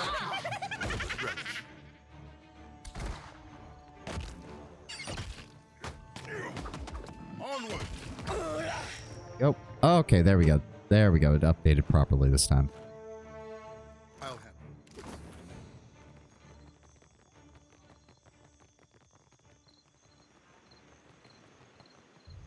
How does one possess the time to collect this many fish? I'm here. Use the gun to start with. What's I on your accidentally mind, hit the cutie? button Happy to to switch their oblige. weapons. There we go. All right. All right, let's talk to the Fleet Master. But yeah, if those are the same bog druids that we ran into in the first game, that means Lengrath is around here somewhere. I'm told you were instrumental in our stand against the druids. Well done. The druids have harried us from the moment we made landfall. Your people fought admirably. For a bunch of pencil-twiddling engineers, you mean? Several days ago, I dispatched a small force to quell them, but I've heard nothing of them since. To be frank, I suspect they were killed. I would imagine so. I'd also question why you didn't at least try to talk to them, but if they've been attacking you since you landed, I suppose that hasn't been an option. And I no longer have enough people to repel another attack. We Rowattians are tougher than most, but we're engineers all the same. We weren't trained to fight. Given your impressive showing in our hour of need, I'd hoped I might impose on you with a request for aid. Go on. Go to the bog where I sent my people. You'll find the druids' leaders there, no doubt. Kill them. Should you do so, the Royal Deadfire Company would stand in your debt, and I would be immensely grateful.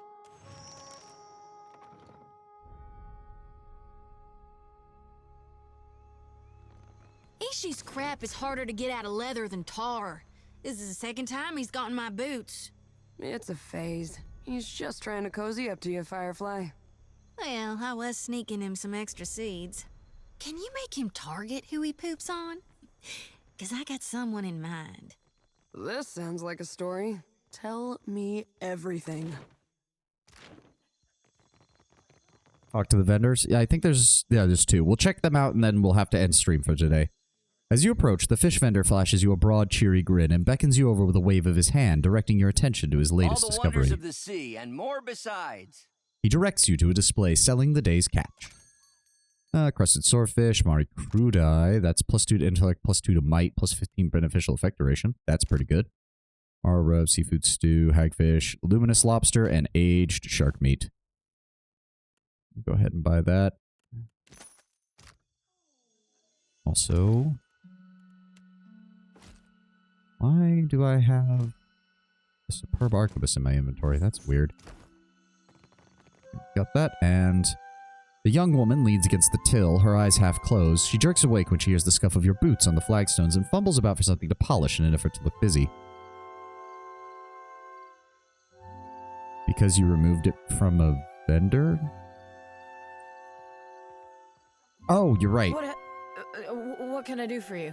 She sort of tippishly wipes a bit of drool from the corner of her mouth. What can you tell me about this place? Sayuka? Bit of a backwater if you ask me, but don't tell the fleet master I told you so. This used to be where the fleet would send a person after they'd seen a fellow sailor blown to bits by a cannonball or what have you. That was before those mad druids out in the bog started sending bears and wild cats over the walls, of course. Let me know if you're in the market for something pointy. How'd a human end up serving in the Deadfire Company? Everyone's always gotta ask. Not that I blame them. It is a good story. She slips a long, thin blade from the length of her boot and begins to clean her I fingernails. was seeing this guy. Let's call him, I don't know, Kono.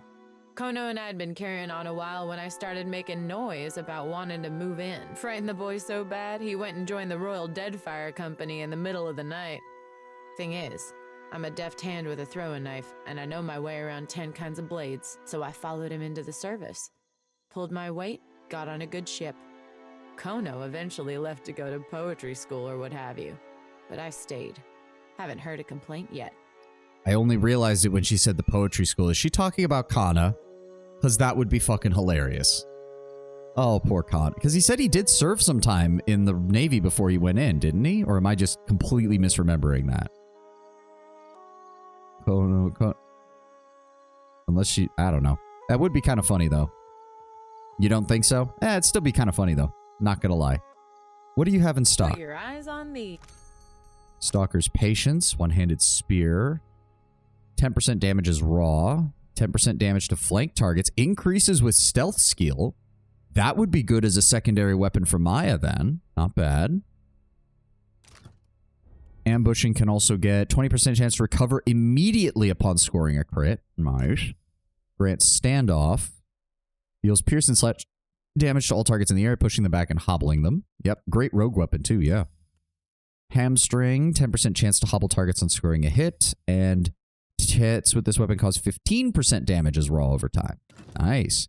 She also has Diastro, two-handed greatsword. Causes shaken target on critical hit. No chance to shaken target on critical hit. Oh, that's annoying. I wish it would tell me the chance. Grants red tier. 35 health restored. Restores a small amount of health to the wielder once per rest. If it's going to be only 35 health, it should be once per encounter. I'm going to be honest. That should be once per encounter. And then she has some exceptional equipment and some potions. God damn, that's expensive. All right, we're going to have to finish up here for the day. Thank you all for joining us today. Thank you all for being here. Hope you all have had a gloriously lovely Monday as we start our week.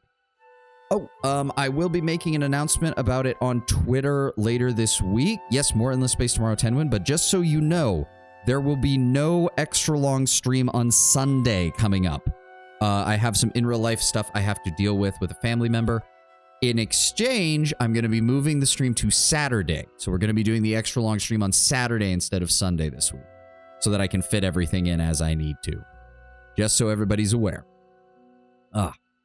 But now that that's taken care of, as I said, I'll make an announcement about it later on Twitter, probably around either tomorrow or Wednesday, so everybody's aware. Let's go see if we can find somebody to raid. Let me see if we can... Okay, come on. Work with me here, computer. I don't know why you're being annoying. There we go. Raid channel. I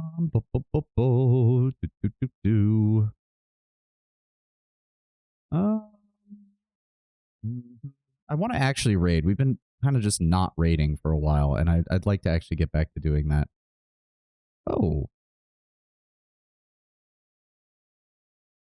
Okay, why not? We're going to raid into Azura, the Azure Dragon. I've seen her posting a couple times on Twitter. She is a Blue Dragon VTuber, and it looks like she's going through Pokemon Scarlet and Violet today. We're going to go ahead and raid her. I think that's just fine. I've seen her avatar a few times. It's very nice, very good quality monster girl material. She even doesn't, she actually includes some monstrous traits with that, which is nice to see in a VTuber design. It's nice to see. Don't worry, I should have some updates on my VTuber design pretty soon here. I'm hoping to be able to debut within the next month, provided the last of the art assets gets finished up. I will give more information on that once I have everything from my art and rigging team. But thank you all for being here. Thank you all for being here with the stream, and I hope you all have a glorious rest of your day. I will see you tomorrow for Endless Space 2. All right, everybody. Bye-bye. Have a good one.